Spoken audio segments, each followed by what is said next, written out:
Hello and welcome to ATARC's IT Modernization Virtual Summit Day 2.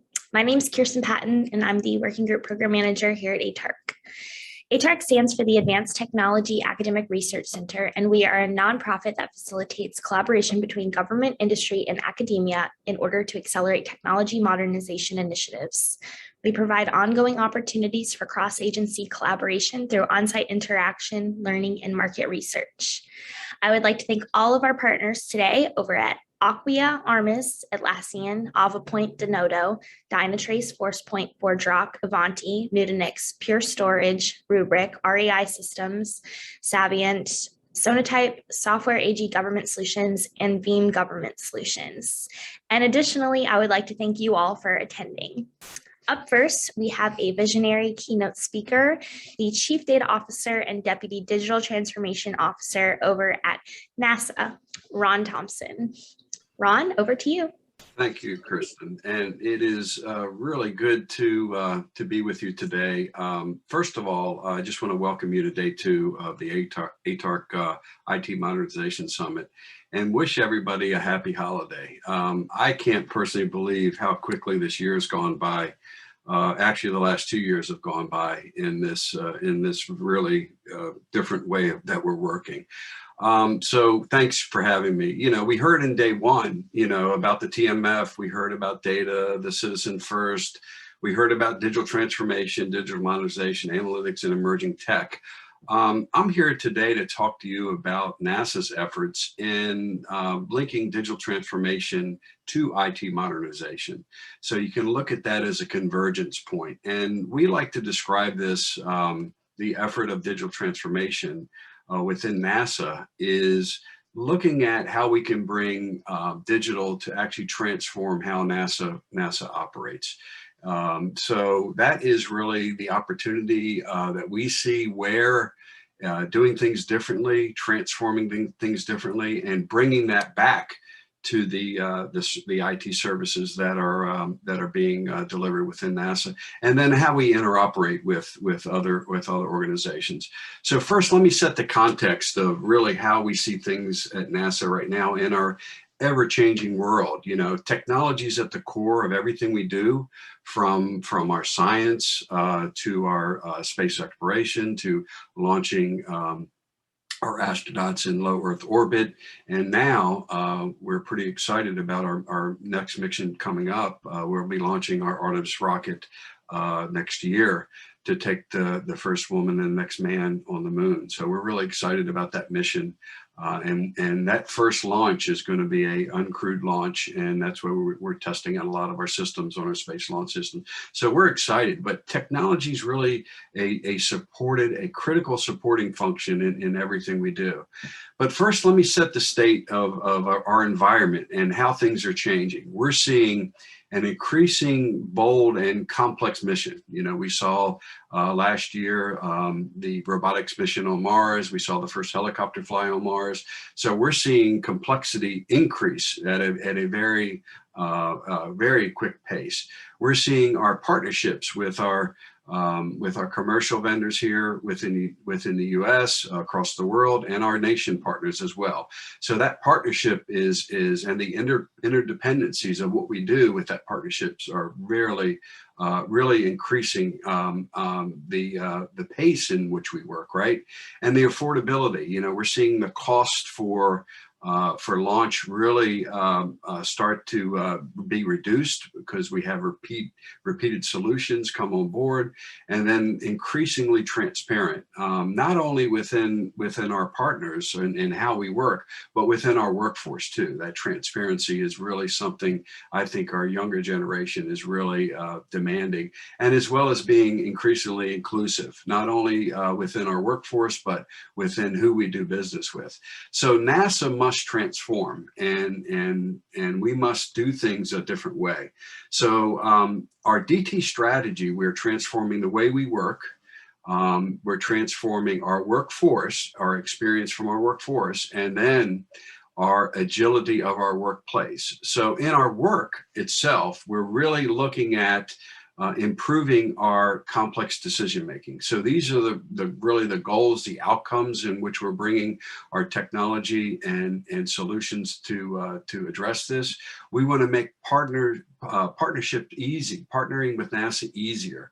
We want to increase our pace of delivery. Everything we do, from project management all the way to missions and outcomes of missions.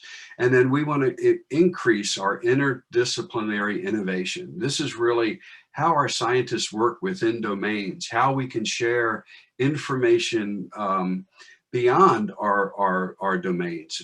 So really that's really that integration between our interdisciplinary skills and our science side. And then increase the public and stakeholder engagement. So this is where the work of NASA, we really want our exploration of how we study the Earth, how we study the stars, and bring in that citizen scientist to the team. And then for our workforce, we really want to enhance our engagement, our employee engagement, how people feel about what they bring, how they work, and are they given the tools and opportunities to be successful in their work. And then we're also expanding our employees' capabilities. So another outcome is we want our team members to feel, involved. We want them to really own, where we're going. And as many of you know, NASA is, for the large agencies, is scored very high in our Fed score on the best places to work. So we're really proud of that, but we believe we need to continue to really invest in our workforce to give them what they need to do to maximize their employee productivity. And then lastly is our workplace. We're really looking at improving our operational readiness and agility.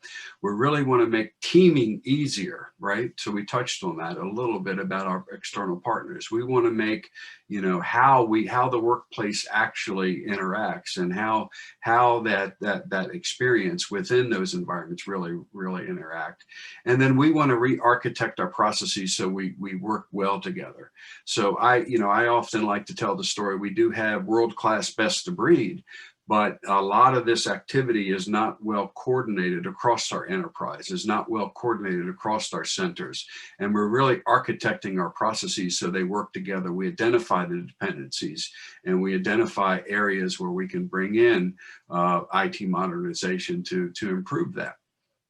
So what does this mean for IT modernization, and how does DT can really bring the services and technologies as enablers to improve what we're doing?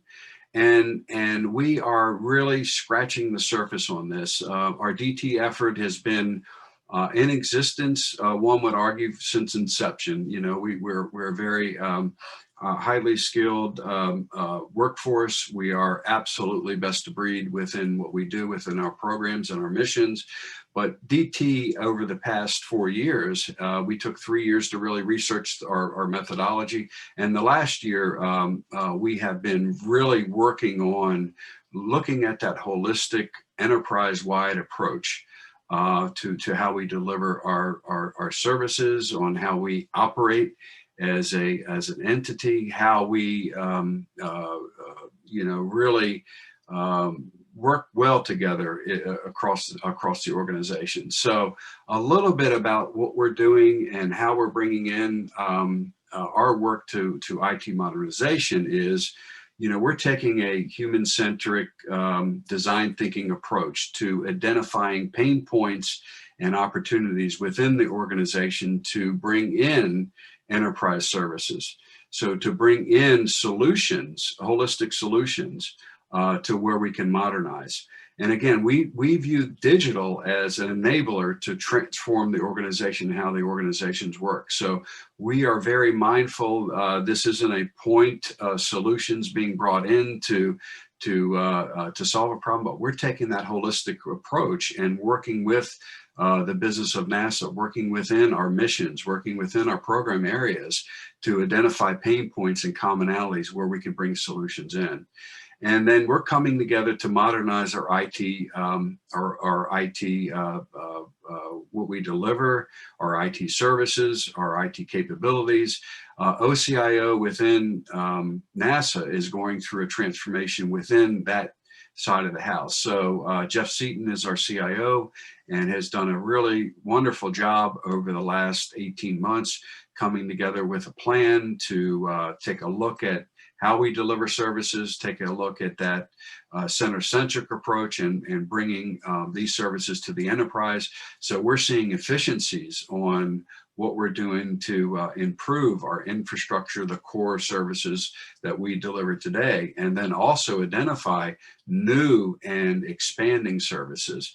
And a couple of examples that we have direct correlation with is our workforce collaboration, and that's really our tools that we collaborate with. Ever since March of 2020, NASA has been in a fully at that time, we were fully virtual and then it moved into a hybrid mode, but we have tools and capabilities to make sure the NASA business continues. So that workforce and collaboration was really key. Lucky for us, we had a solution put in place with Office 365 that enabled us to really continue our work and not miss a beat. So that shows you the resilience of not only our IT capabilities and resources, but also the resiliency of our people. And another connection point with DT and the OCIO is around our data. So being the chief data officer, we are really looking at opportunities where we can link in and share data across the organization more effectively. There is a lot of manual work being done to answer specific questions across the agency. So we're bringing in a modern platform to make sure that we have those authoritative sources known. We link into them, and then we provide a analytics and visualization capability to show the authoritative data and has the veracity that we need to be able to answer the questions for our leadership. And then I would also contend the DT effort is an enabler to really take a look at where our core services, our core enterprise services can come to the table and really look at that shadow IT that is not just common to NASA, but I think is common to a lot of organizations where you have mission IT being delivered, where you have other capabilities embedded in the programs. We believe the DT effort would absolutely be able to help make those connection points, and again use that human-centric design thinking approach to tease out what that new service should look like, what the enhancement of existing services need to look at. So we're looking at this in conjunction with the tools that the TMF could bring us, other funding sources, and how we do things today. And then we're looking at DT to really help improve our infrastructure services, our core services, and then enhance and define new services in the future. So really appreciate you guys attending today.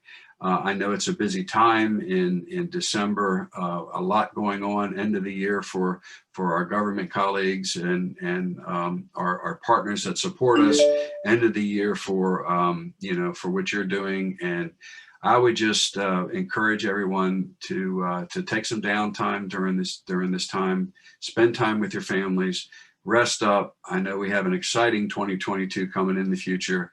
And I don't know about you, but I can't wait to hear what's on the agenda today. I know we're gonna talk about zero trust and cybersecurity and data again. So really excited to hear from the panel members and the dialogue and what we're going to learn. So really appreciate you having me on, Kirsten. I'll just pitch it back to you. Good to see you, and looking forward to talking soon. Thanks, Ron. You got a comment from our audience that they love your background. I do too. It looks really cool. Thank you. Really appreciate it. Yeah, not too many views where you could see the whole solar system in one frame. So I will say that is not the scale for planet placement, but it is scale for the sizes of the planet. So I just want to share that. Awesome. Thank you so much. All right, up next, we have our first emerging technology talk of the day from Federal CTO over at ARMIS, Joe Hamlin. Thank you very much. You're going to be presenting my slides, right? We'll go ahead and get those up there for you. Okay, thank you very much. And thanks, a great presentation, Ron. Thanks for the introduction. So while they're getting the slides up, so I'm going to be talking about ARMIS and who we are. And so one of the key things is we're agentless. So it's a unique approach, to be able to manage and apply and enforce zero trust in the environment, and we can do it quickly. So we avoid some of the challenges of endpoints. Everyone, I've dealt with endpoints, for many years, longer than I want to admit. But so I'm waiting for them to get started here, and just. Okay. Do you have the slides, Joe? Oh, never mind. I see them coming up. Yeah, I thought it might be easier. Okay. All right, thank you very much. Yeah. So, yeah, and then if you could go to the next slide, please. Thank you. Thank you very much. Yeah. So what we're showing here is the explosion and growth in unmanaged devices. So, everyone's familiar with managed devices, but rapidly as IoT comes in and other systems come in, there's been just a huge growth, and that pattern is going to continue. So what ARMIS wants to do is be able to manage both managed devices as well as unmanaged devices. And then the big thing is, like, what is an unmanaged device? I mentioned IoT, voice over IP. You got printers, you've got medical devices, you have voice over IP cameras, and I even ran into one the other day, which was like a telecom, a door where you push a button on a door and you can talk to somebody inside, and that was IP driven. What's important to realize is most of those embedded systems are running some type of a Linux system on them, and so you have the same vulnerabilities that you have in managed devices exist in unmanaged devices, but they're not being managed. You can't put an endpoint on those devices. And generally what will happen in today's world, what the data that we get is you'll get like an IP. You'll recognize, here's an IP address. You don't know what type of device it is, what manufacturer it is, what version it's running, and more importantly, what CVEs it may or may not have that need to be addressed. So that's what ARMIS is trying to unify both managed and these unmanaged devices together. And then I'll introduce a new concept maybe to some people here of you've probably heard the term of hack the building, where now we're going after infrastructure, going after the power systems, or going after your HVAC systems. Those devices typically we call them off network, in that they have a PLC or some type of SCADA interface into those devices. So we can also manage those devices as well. So it's both your IoT devices and your SCADA, PLC controllers. And we started, ARMIS is a new company. We've had, last like 5-6 years. We started in healthcare. Healthcare has a lot of a unique idea. Your CAT scans, your infusion pumps, all these devices are have IP addresses. They're on the network, and security is paramount. You don't want to have something happen with a medical device. So that's where we grew up. And then now, and we've moved into the to the IT side of the house now, and providing a comprehensive view of both managed and unmanaged devices. And if I could go into the next slide, please. And this is just sort of a view of no perimeters. That's just in today's world, as we all know, we have multiple clouds, and we have the data center. So one of the things is assets are everywhere. So it's a real challenge to manage these. And again, the point I made earlier, a lot of these assets may or may not have endpoints on them because the device may not support putting an endpoint on them. I've even run in another type of endpoint is a lot of your virtual appliances coming from different vendors. It could be a Docker type container, Kubernetes, or a VMware. A lot of those devices don't allow you to put software on those devices. So they're in addition to IoT, you also have these virtual appliances that need to be managed. And then we introduced a no source of truth, a single source of truth. And what across the enterprise, again, you will have different areas you'll have control, but not across the entire enterprise. So that's the challenge or the problem that ARMIS is trying to address, or is addressing, is be able to manage these. We also do a lot of from asset management. We typically integrate with like a ServiceNow type of environment where we're updating the asset database for the devices we find, both for managed devices as well as unmanaged. And it's a continual is continually changing. So, you know, what may be in your asset system oftentimes is static, and it's not being, updated as changes happen. So, you know, sort of back to the CDM, you know, continuous diagnostic and monitoring is the state of your environment is continually in flux. So you need to always be collecting what's going on and be able to update that and reflect that. And then the last point we're making is, no control policy man. So there are many different policy managements, across the environment. But what we're doing, we're providing policy across the environment. Both, you know, it could be your IT networks, it could be your guest networks, it could be your admin networks, which a lot of customers, if you actually look at how their networks are deployed across the building and so forth, there'll be multiple different networks. And we bring all of that data together so we can look at across, all those systems. And next slide, please. Yeah. And here we're just sort of reiterating that point, and it's hard to see because it's such a high level, but you have many different technologies down at network layer, down at the change management, orchestration, identity management. What Armis does, we get data. So we get data from both a network port, spam port, and we also get data from your Taniums, your CrowdStrikes, your Carbon Black, all these different sources. So we suck in all this data, and that allows us to then identify the device and what vulnerabilities. And I'll get more into that as we go further. Is how we able to apply and identify devices. And then one more slide, please. Yeah, so here, this is the critical questions that you need, that the business needs to ask, or agencies need to ask. One question is your CMDB asset management system. Talk about that before. Is it clean? Is it current? Generally, almost exclusively what we find is that it will be up to date for managed devices that have endpoints on them. Now, and what one of the common uses that customers use Armis for is, so if they have an EDR system out there, they want to know of those devices, how many of them have agents on them, and how many of them are connected. And generally, we find that somewhere between like 95–97% of them are connected. There's always some stragglers out there that are on the network, for whatever reason, are not connected. So we're able to. So what that means is important to note is that means the EDR system is not managing those devices. So we're able to identify those, and you can actually go down into exactly what device it is.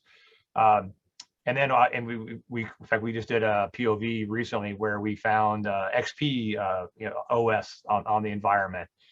So you find a lot of things when you it's always, we like doing POVs with customers because we're going to find something, it's something that the customer's not aware of, and that shows the value, the power, of the solution.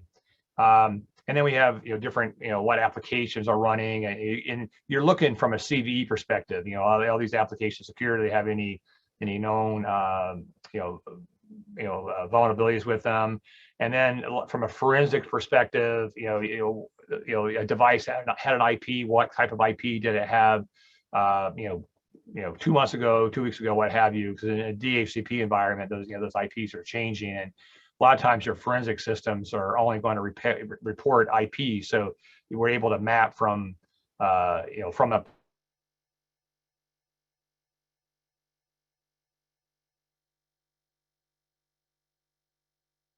point in time to the current device, AWS, all the different cloud systems, and VMware system, virtual system. So we're able to know and identify what devices are both in your data center, your cloud environments. It could be your home office it depends how far you want to extend it. And then the big point is what devices are in my environment, how they affect it. That's one of the key points, the values that customers get out is of all these environments, these managed devices, unmanaged devices, and whatnot.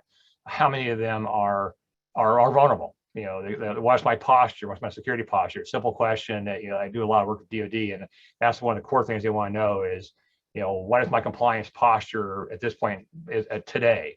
and sometimes it's a very hard question to answer, especially looking across, managed and unmanaged devices.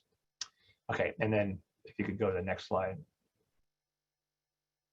So here I map it to zero trust, and you're probably not surprised, but on the managed devices side, we have compliance. There are solutions out there. Whether or not a particular agency has those solutions deployed, that's unique to that. But there are existing solutions out there that can provide all those capabilities. So the point I want to make around the unmanaged devices is you can see the gaps here, and this generally. On the network controls, generally what we have is, they have an IP address. They don't know that what manufacturer, they don't know if it's a IP camera or if it's they're not able to determine that. And that's, and then we have the off network devices. And that's where I mentioned earlier, the SCADA devices or the PLC devices. So we manage those as well. So now you're able to get a unified vision of your environment, both for managed, unmanaged, and off networks, and then as well as what CVEs that do these different environments have. Okay, next slide, please.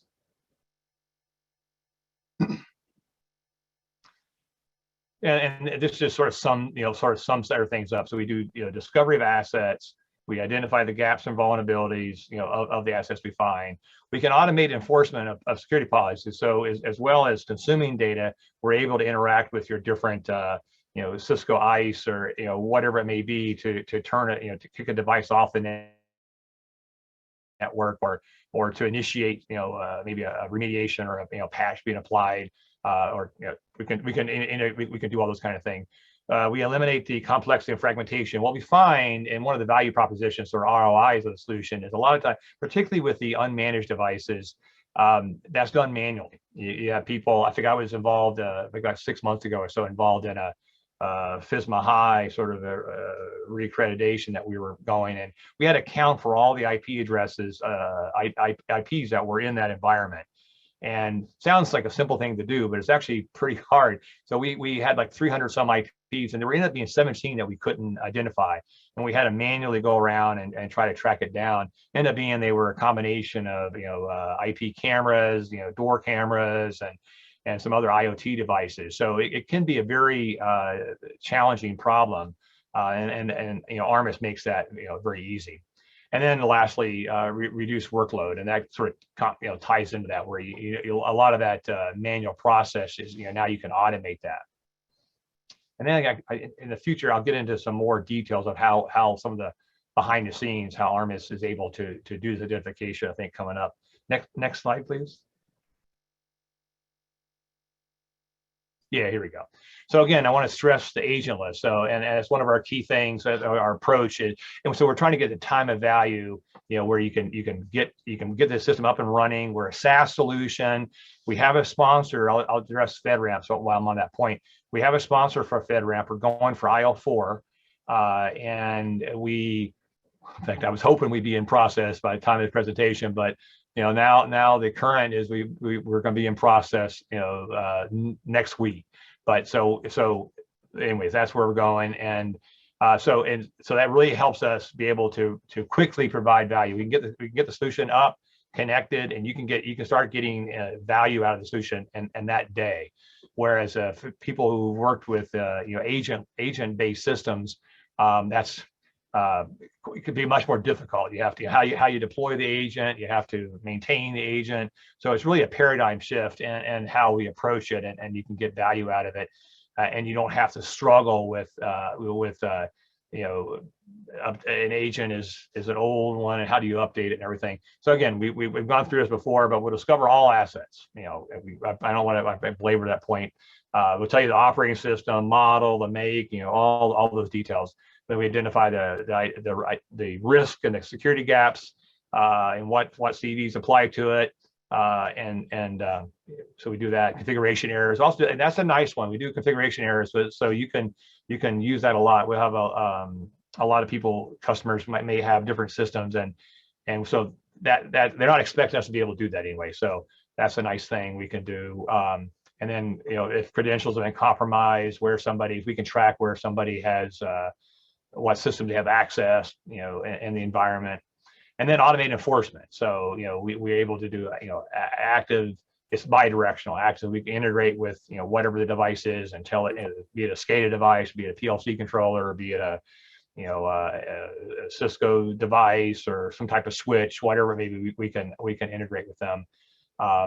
And we detect the malware and ransomware exploits. So, and we're used a lot of times in SOC systems, but not exclusively. Sometimes the SOC system will use this, other times, other parts of the environment. Oftentimes what we see is it being used in both environments. And then the last thing I want to stress on is the continuous. So we're doing this in real time, continuously, with no agent. So if a device comes on the network, we don't have to install an agent on to be able to manage it. We'll see it as soon as it's on that network, and then to start applying policies to it.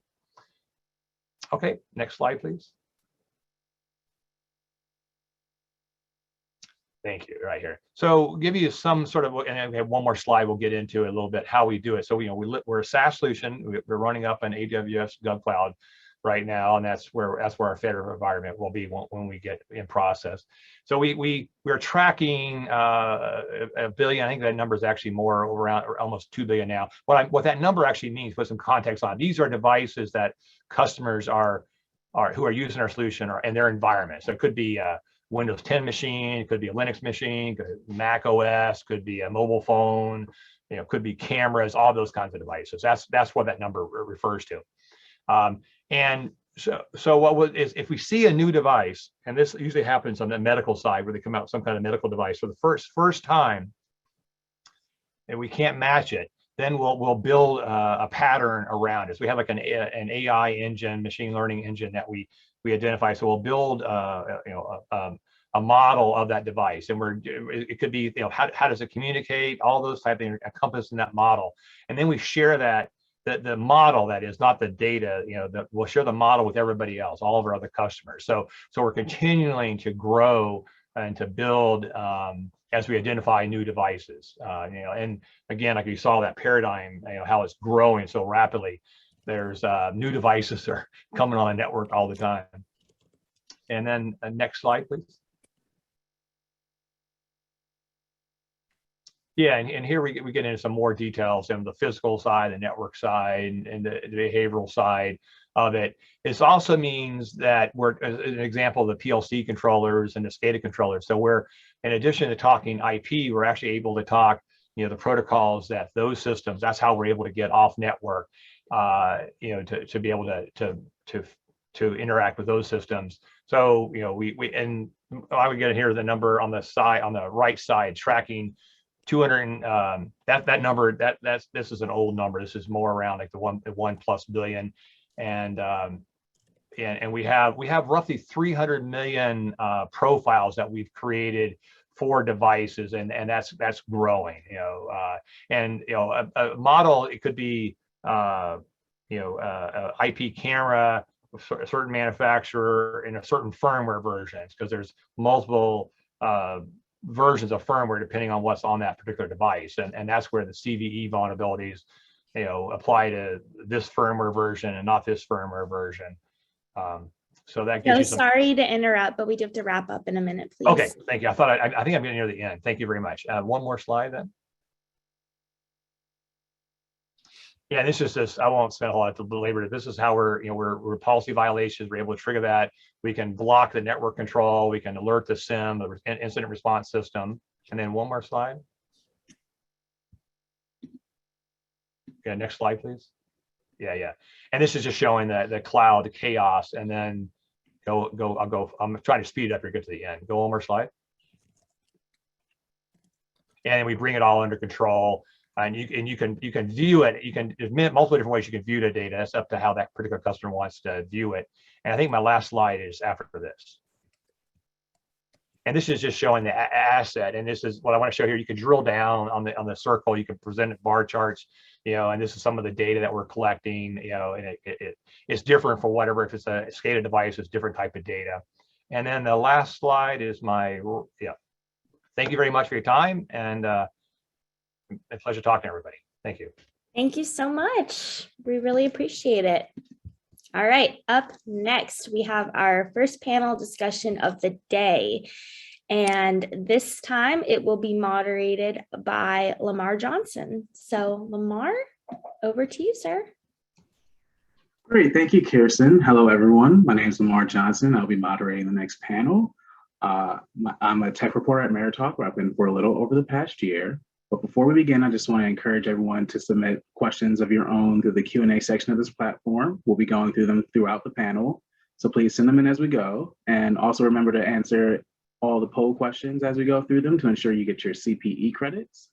Next, I would just like to introduce our panelists. If you would like to give a wave when I call your name. We have Beth Killeran, Deputy CIO at GSA, Jerry Caron, CIO for the Assistant IG for Information Technology in the Office of the Inspector General of Department of Health and Human Services. We also have Jeffrey Fallon, Public Sector CTO at Rubric. So next, let's just have each of you go through and to give a quick introduction for yourselves. Beth, we'll start with you. Good morning, everybody. Thank you for inviting me to the panel today. Been in the federal government for over 25 years now. GSA is my fourth agency. I was at Treasury for 9 years. I was at DHS for 11 and the CIO at HHS for 3 of the 4 years I was there. So happy to be here. Thank you. Awesome and great to have you. Jerry, if you wouldn't mind introducing yourself. Yeah, good morning. Pleased to be here. Hello, Lamar. Yes, I've prior to my current job, I was at Department of State for 20 years. My last job there was the Director of Enterprise Network Management. So basically did a lot of the infrastructure for the department. I came over here to HHS, Office of the Inspector General, in May of this year as the CIO. So happy to be here. I also am the chair for the Zero Trust Working Group at ATARC.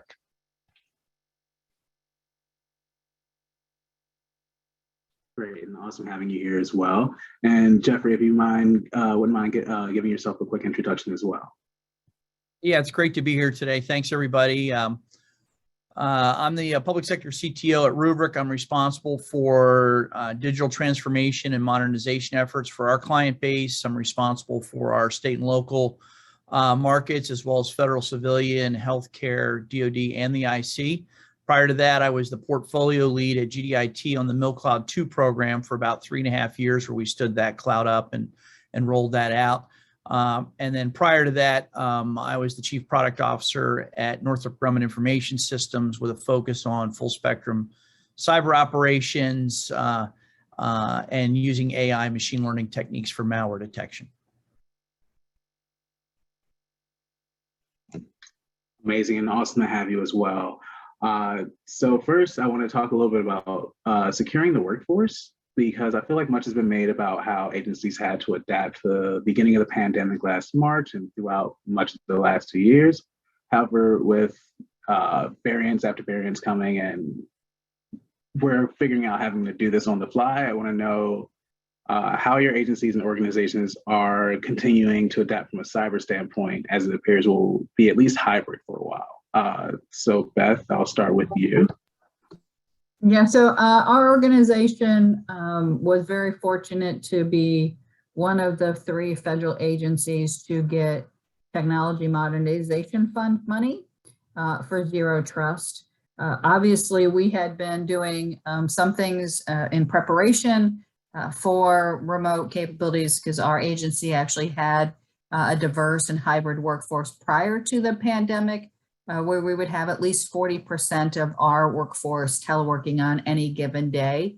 Obviously, that has jumped significantly higher as we have been in the pandemic, but we're expecting to go back to some level of hybrid workforce in the January to March timeframe of next year. And so with that, you know, we want to make sure that we have the same level of protection anywhere, anytime, any place. And the best way to do that is through that zero trust mechanism that I think a lot of us are trying to get to. And so for us, we're really looking at evolving the traditional perimeter. You can't put a locked wall in moats and you put everybody into the castle and expect that we're all going to be secure. we have to understand that the threats are going to be changing every day, and a compliance focus is not the right method for doing this. We have to look at it from a threat vector and the risk to our individual organizations. And Zero Trust will really allow us to do that, because, you know, we'll know who is coming in, what devices are coming in, and from where they're coming in, and being able to identify the threat based on those different parameters and applying different capabilities as we move on. And obviously, if you're in a federal building, that risk factor is going to be very different than if you're traveling overseas, for example. And so we're really looking at those different models and what we're thinking about from a use case perspective, and starting to apply not only the tools, but the use cases by which we're going to implement Zero Trust. And we've already had a successful pilot, so we're going to build on the success we had from the pilot as we roll this out. Awesome. And Jerry, same question. Yeah, so except for the TMF Fund Award, everything that Beth said, next question. No, no, that is a lot of the same things. I could repeat on. One of the things that, in addition, that we're doing, you know, on the Zero Trust journey, of course, you know, chair the working group at ATARC, and that working group is huge. We got about 54 vendors that are presenting every week. We have about 2. Did a lot of work on the government side to define some things, get a level set, develop use cases that they'll be doing. So that's a lot of payoff, a lot of benefit there. So if you're unaware or interested, please reach out and join, because we're getting a lot of great presentations, a lot of great data. However, there's a lot of non-technical work. Vendors are great. We have to partner with vendors to be successful in this journey, for sure, because they have some great solutions, but there's a lot of the non-technical work. One of the things first, though, that we've been doing is we have a Zero Trust functional capabilities model, taking that, and without spending another dime, what do I have available to me that I could potentially leverage today to address some of the functional areas? And where's my maturity, you know, using DHS's maturity model for Zero Trust. What's my maturity in each of those areas? Understand where my gaps are. And as a result, I've developed probably we have like 4 foundational projects that we'll be undertaking and starting with, and those will build the foundation that we'll keep building on going forward. Some of that's the integration, because we're going to have to do a lot of integration to get the telemetry to make the decisions on the risk that we have in a dynamic way. Probably be static at the beginning, but we have to do a lot of integration to take in all the factors that make up what that overall risk is when we let the person through the front door, and then once they're through that front door of the application or data that they're accessing, to constantly assess them. So a lot of factors to look at. Beth talked a lot about that. And then, you know, we're going to draw out our roadmap. You know, all right, we do those foundational projects. What's the next thing? What's the next thing? And then we're engaging vendors, understanding where the technology is, how we can fill those gaps, so we can make those as part of our roadmap. And definitely the partnership, the learning that we have to do, the engagements outside of, you know, my normal job, like with ATARC, other working groups that are talking about this. We're all trying to solve the same problems. We're all in different places in our journey. We're all at different maturity levels. So, you know, somebody like Beth at GSA, I can probably learn, because she's probably already gone down a path that I haven't gone down, or I've gone down a path that maybe she hasn't gone down. So definitely, I think I see a lot of great networking, more networking, I think, between organizations that I've seen in a long time on some of these things. Yeah, there's some of the concepts are tried and true, like least privilege, all of those things, you know, identity management, but, you know, it is an integration effort. It is an architecture that we're working towards. It's all got to work together.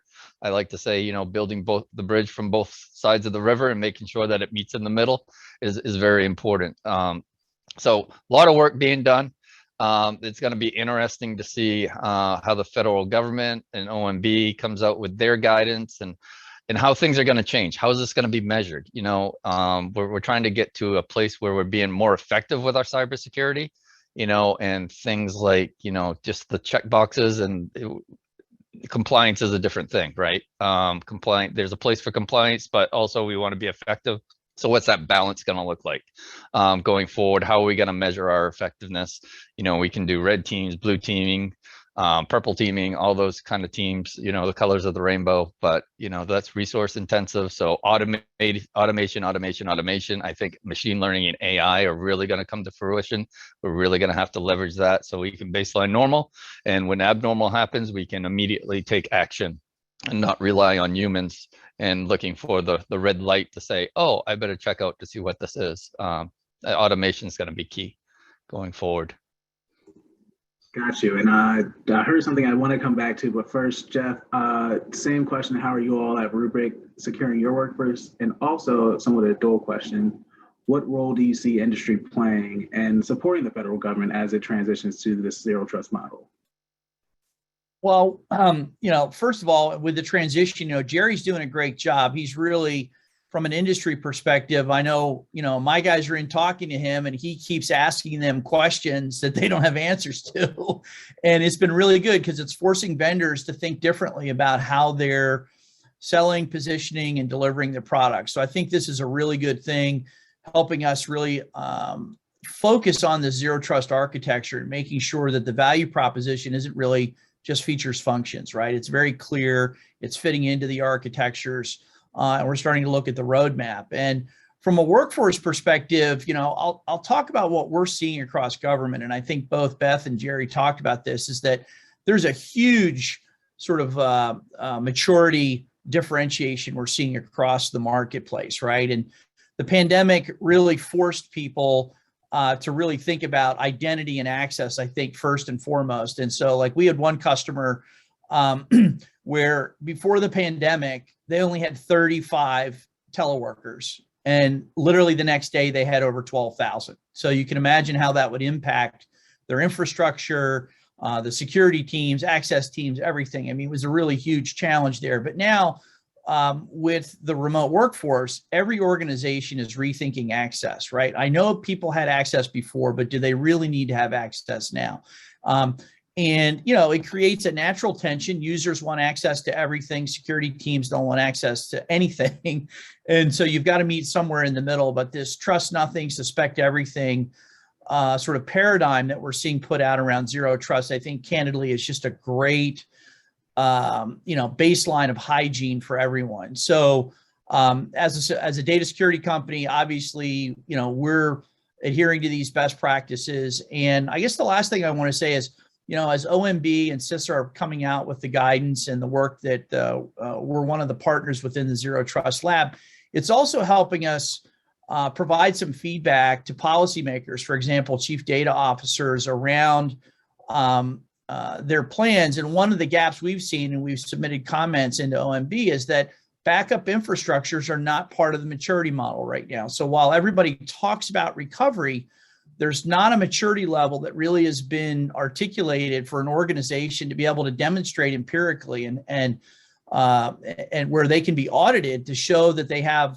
a way where they can recover within certain limits. So this is an area we think is very important, particularly with all the ransomware and other things that are occurring. But all in all, the guidance we're seeing, the zero trust, the availability of funds through the TMF is all good. I really feel like we're all rowing in the right direction now. And it's just a matter of just, you know, you have to eat the elephant one bite at a time. And that's what we see going on across government. Gotcha. And before we move on to the next question, Alyssa, if you could bring up the first poll, I want to make sure I get these in so everyone gets their CPE credits. So our first poll is, how familiar are you with your agency's cybersecurity readiness plan? Very familiar. And it ranges from very familiar to my agency doesn't have a cybersecurity readiness plan. So I'll just give everyone a few seconds to answer that question.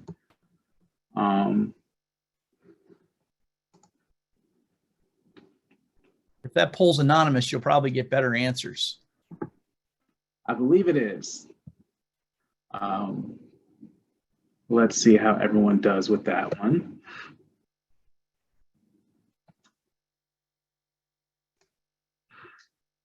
And the results are in. It looks like most people are somewhat familiar with 40% or very familiar. There are also a good chunk of people who are not at all familiar. Luckily, no one who answered this question said their agency doesn't have a cybersecurity readiness plan, so that bodes pretty well.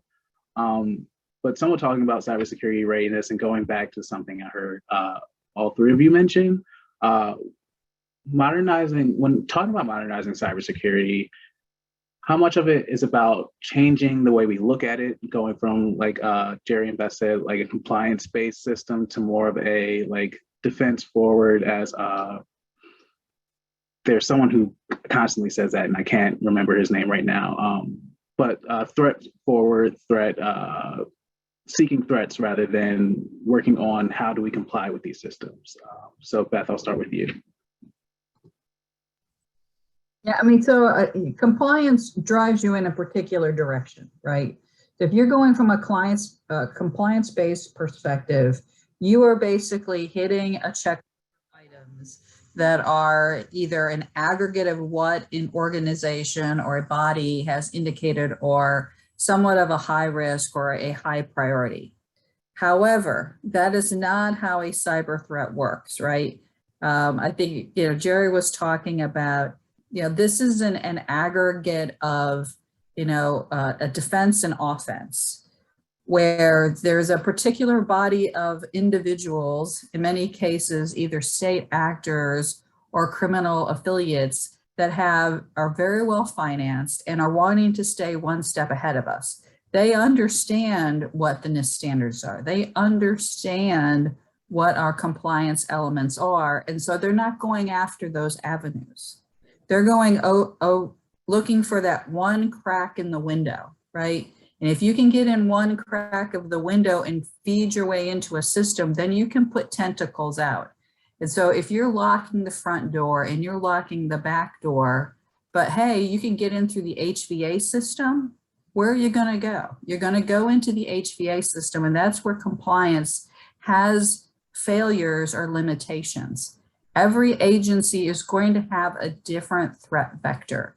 So you need to look at the totality of the information that you have, that you can provide in an aggregate, look at it from either an artificial intelligence or a data mining perspective to understand how your threats have changed over time. If you think about what the threats were, 5 years ago, phishing, spear phishing, and now, went to ransomware, and what we're at to the next element, it's evolving because they know that we are educating populations on particular areas. And so they're always going to try to go over those vectors that are easier for them to exploit. So that's why we've got to look at this holistically. We can't just build walls. We can't just put up fortresses. We have to understand and evolve as we understand what that trust mechanisms are. And that's why going to a risk management approach versus compliance is going to actually be more beneficial to us. I think there's a whole group of people that are like, FISMA is great, but we have to think about it from a risk management perspective, not a compliance perspective, because the risk at HHS, where they have 1 in 3 Americans PII, and not only that, but health information versus another organization that's going to have a different threat vectors like DOJ or DOD, for example, where they may be wanting to, in DOD, get information about what we're trying to build in the military, right? And so thinking about those vectors based on the actual sectors we're in and what we actually have seen over time will actually help those organizations build the right threat posture, and then they can apply the tools and education 360 degrees in order to combat those risks. Got you. And Jerry, what does that look like at HHS? So, I mean, Beth's spot on. She's a tough act to follow in these panels. she's got it, which is great. And I'm happy to hear somebody, say all those things, and because they're exactly right. I think one of the other things, and I'm an HHS OIG, so I'm running my own network because we have a separate conflict of interests otherwise. So, but one of the things I think that I'll add on to what Beth's talking about is, what does normal look like? And I think that is a tough thing for some agencies to do. because some of them are complex. Years we've been layering on IT and making systems complex. And, I've seen where data owners sometimes haven't properly classified their data, which is what we're trying to protect at the end of the day, or understand what the true data flows are.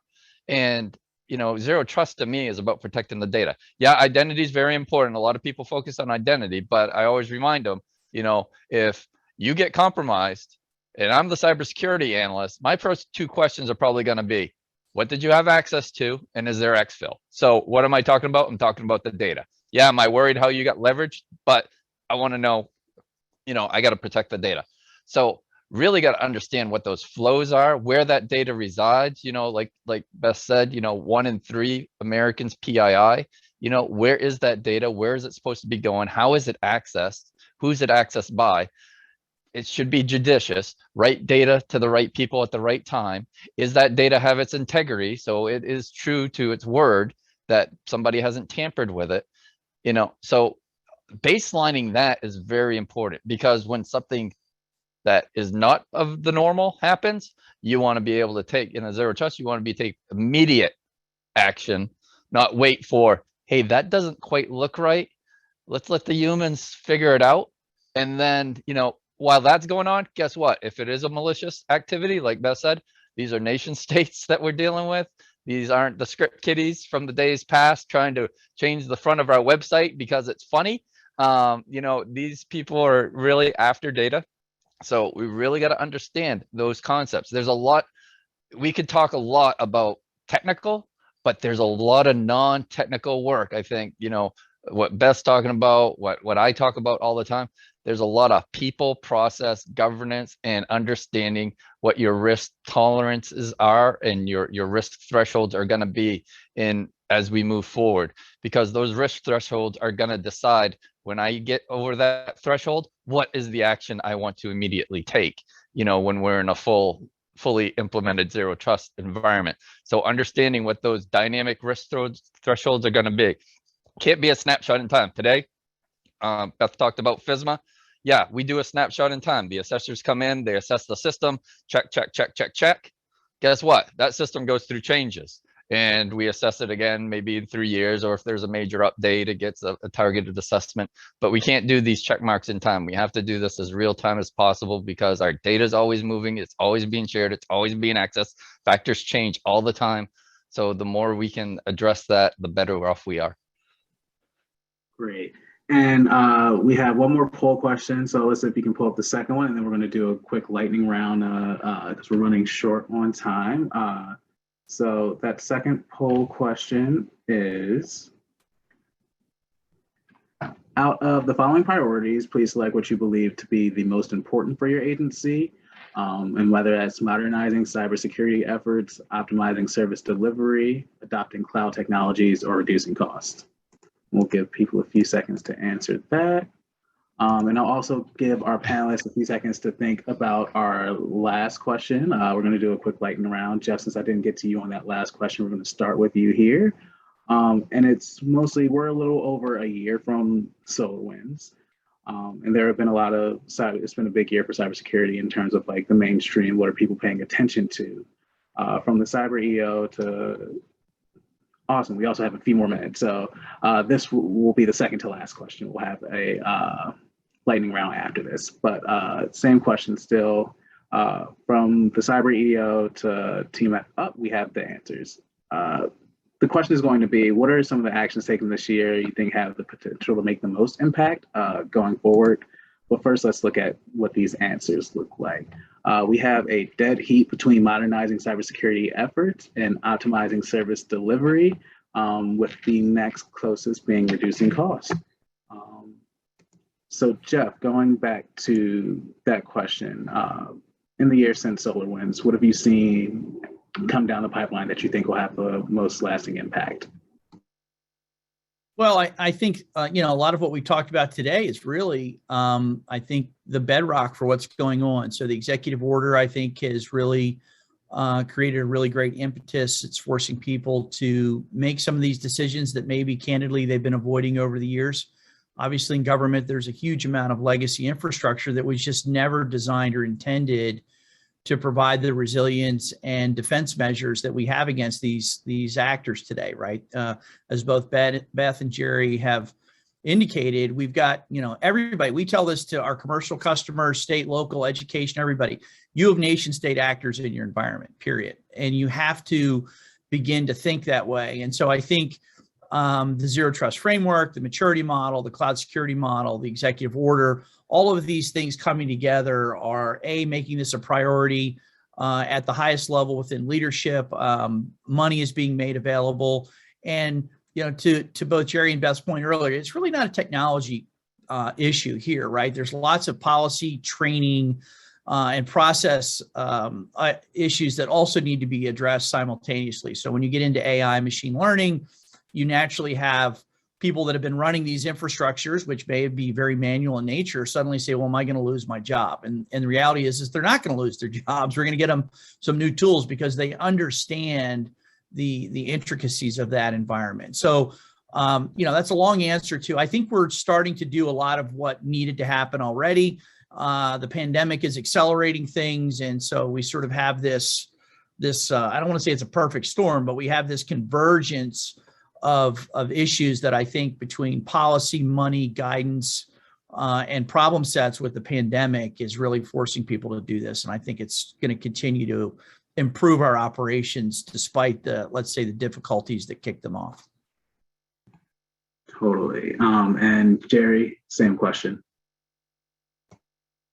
Yeah, Jeff's a hard act to follow too now. But he's right. I mean, the great thing is, well, not the great thing. SolarWinds wasn't a great thing. The pandemic's not a great thing. But we've had to react as a result. It's brought renewed emphasis on cybersecurity as a result of, the executive order that came out earlier in the year now. And as well as we've all, what I say, for lack of a better description, some people define it a little differently, but I think we're saying the same thing, is we've all learned what our new risk tolerances are. Why? Because we had to support mass telework in a short amount of time. Having Active Directory administrators working remotely. Never would have thought that. I want them in the office in a building that I know, on a computer that I know, on a network I know. Well, we've had to figure out, different ways for people to work. So we've had to assess what our new risk tolerances were and how we were going to do that securely. So we've reacted well to that. I've seen good reactions to that in multiple agencies. There's a lot of great stories out there about how people reacted to that. So I think this renewed emphasis, I think people are coming together. I think there's great partnerships between organizations coming out of their stovepipes. We're all trying to solve the same problem. There's great collaboration with vendors and the private sector on this as well. I've even seen state and local governments as well participate. There's a lot of interest there and how they can help. I just heard, state of Connecticut was on a panel with me on another format. Really interesting how they're looking at it and the challenges they have. But we all basically at the end of the day are having the same challenges. It's always the same kind of emphasis. And like I said, we're all in different places. So, as the saying goes, better together. So any way we can help each other is a good thing. Got you. And Beth, same question, and also add on a little bit more because it looks like you will probably be bringing us home. What is something you see coming down the pipe for 2022 that has you excited or hopeful? Yeah, I mean, so I think that no one now we don't have to convince anybody that cybersecurity is important. So that's great. I don't think that we have to convince anybody that we have the ability to be flexible in where they work and how they work. So those are great. I think that where we're going to be shifting, though, in 2022 and beyond is this systems of systems capability and what we have to do to secure the totality of it. We have traditionally looked at information systems. And I agree with Gary, where we know that the most important thing that the federal government has is our data, right? And so we've traditionally tried to look at our infrastructure for IT and our servers and the cloud and those types of things. But we now have a larger threat because our environment is expanding. Whether you're using drones in your environment, whether you are using the Internet of Things and you're plugging in your smart refrigerators or you're doing your smart plugs, there's a totality of technology that is expanding, and we're going from structured to unstructured data. And so we have to be able to expand on what that means. And I'm excited that we're going to be able to bring a new set of tools to that through artificial intelligence and other capabilities that are on the horizon. I do think, though, that we're also going to have to start thinking about augmented reality. That's on the cusp, because as we're doing more things remotely, everybody wants the same experience. And if you've seen some of the things that Disney and others have been doing, augmented reality is kind of our next thing that we're going to have to think about and what that means from a security perspective. Because one thing we have to be excited about, but also concerned about, is the environment is evolving very quickly. And the pandemic has really changed how that works. And there's a whole new set of technologies that are coming, but we have to think of the privacy and the security as we think about the new technology.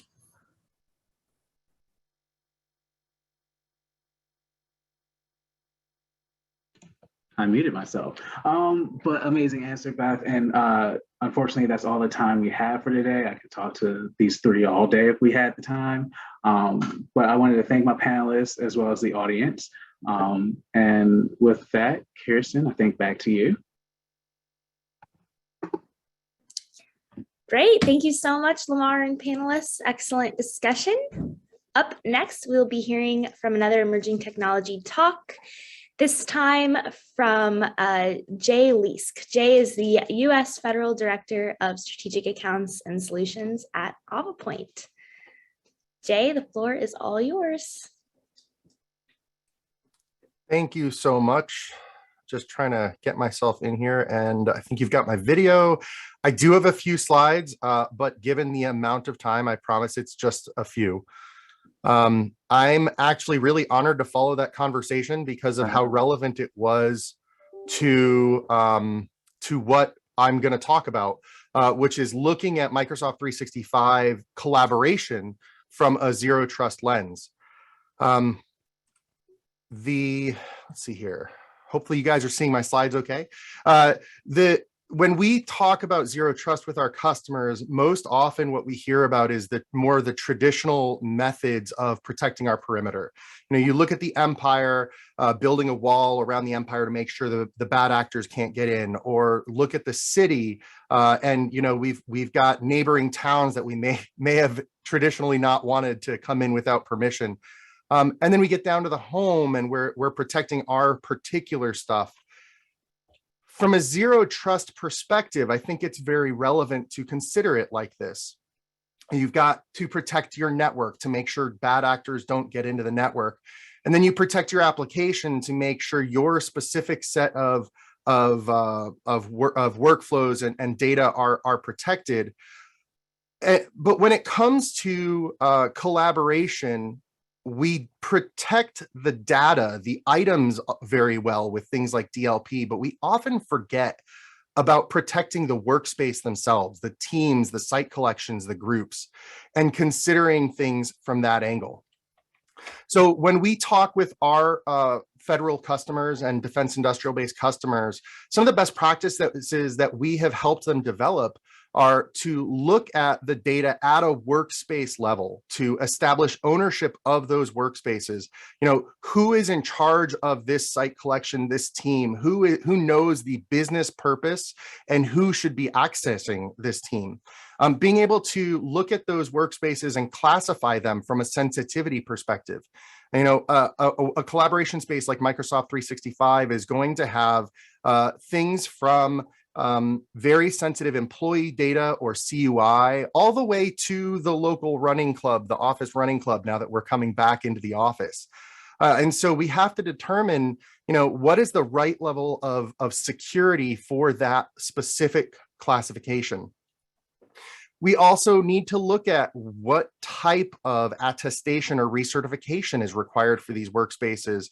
And frankly, with a system like Microsoft 365, where it is designed to be open, where it is designed to enable the end user to create their own workspaces and to share as openly as possible, how do we lock those down while still enabling a process of self-service, making sure that we aren't bogging down central IT with thousands of requests a week to change permissions or to change permissions or to change ownership or frankly create or renew workspaces. And the last part of that, as we've seen from the SharePoint world over the last decade and a half, is how do we make sure we have some form of life cycle for all of these workspaces?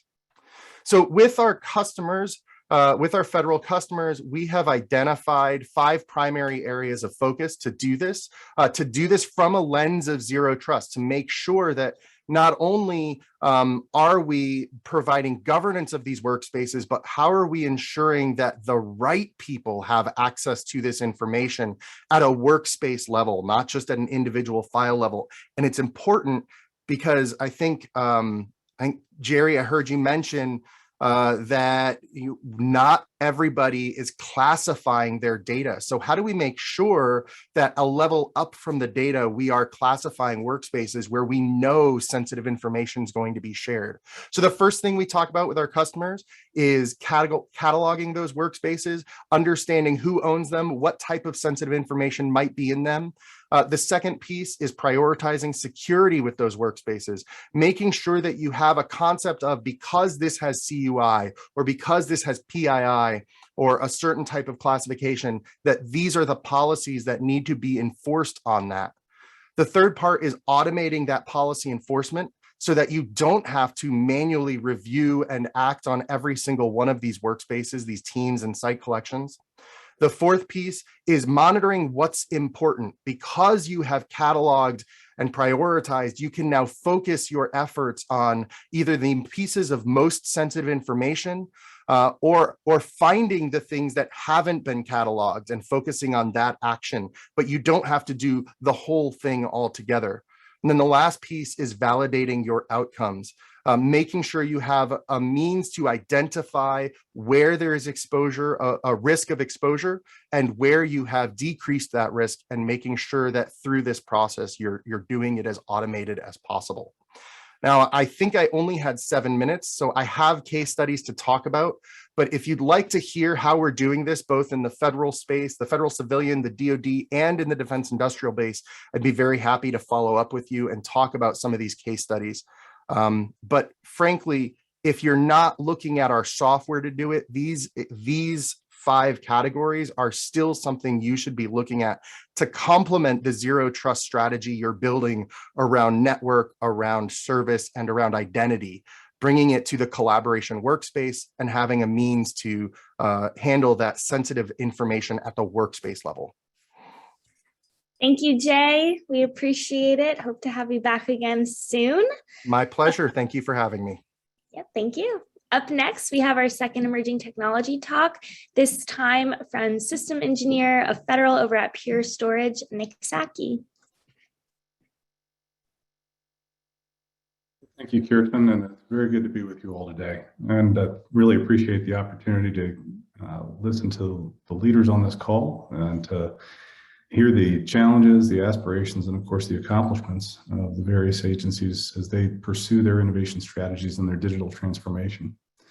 So it is on the topic of digital transformation that I wanted to speak today. And as a manufacturer of primary data service infrastructure platforms, we're keenly interested in helping to accelerate the digital transformation of our customers and of course our government agency partners. So the driver behind this is that when government agencies can leverage their vast troves of data, they can provide better insight, make more timely and relevant decisions, craft better policies, and of course offer better constituent and stakeholder services. And you can accomplish all of this with a modern data experience, a combination of transformation and innovation roadmap, and obviously, of course, well-crafted data strategy. But a modern data experience helps you use more of your data while reducing the complexity and expense of managing the infrastructure behind it, providing the springboard for modern intelligence-driven government. So this experience simplifies core application performance while reducing the cost of IT, and it empowers developers with on-demand data, making builds faster, making program and application improvements faster and more efficient.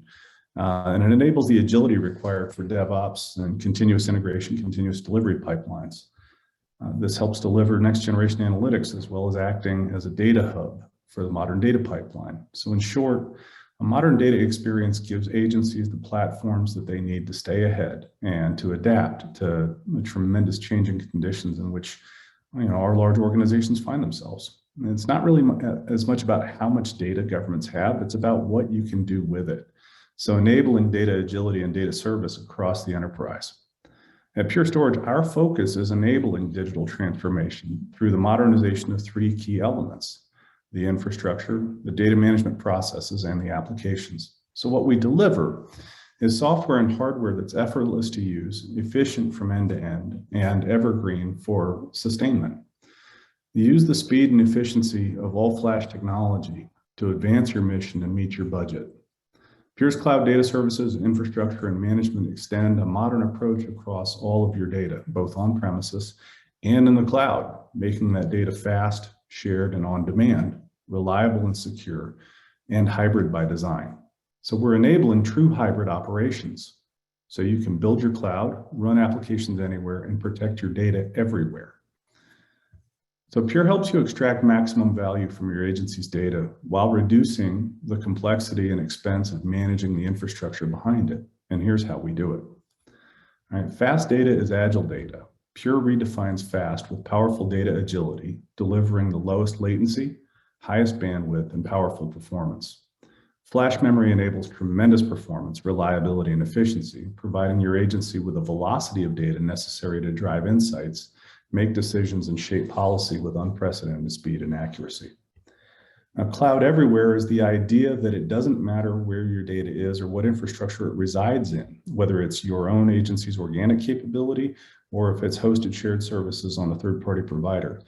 Pure bridges the cloud divide with industrial strength storage and data service, so you can seamlessly run your existing applications in the cloud, on-premises, and eliminate the distinction between on-premises and hosted services, which makes your data available and protected wherever it's needed, whether it's at the edge, at the core, remote sites, home office sites, or overseas deployed locations. One of the fundamentally necessary facets of delivering this kind of capability is simplicity, and simple is smart. So you can rely on Pure for intuitive management and service delivery as your technology environments and operations grow ever more complex. When technology is done right, it is invisible. It works with you seamlessly, dynamically. And this is a primary focus of how we develop our technologies. And of course, having great capability is fantastic, but how do you sustain it? What benefits does it deliver to your bottom line? What environmental benefits can it deliver? Well, when taken in the context of our lifecycle sustainment model, upgrading your data services with evergreen storage, we offer data storage that rethinks everything and eliminates expensive refresh cycles. It eliminates the need to do innovation. We've literally developed a technology that delivers continuous innovation. So you get rid of the expensive refreshes and the time-consuming requirements determination and bidding processes. But you can be assured that the technology on which your enterprise is built is constantly and continually being refreshed, both in hardware and software, which delivers new capabilities and eliminates degrading and declining performance over time.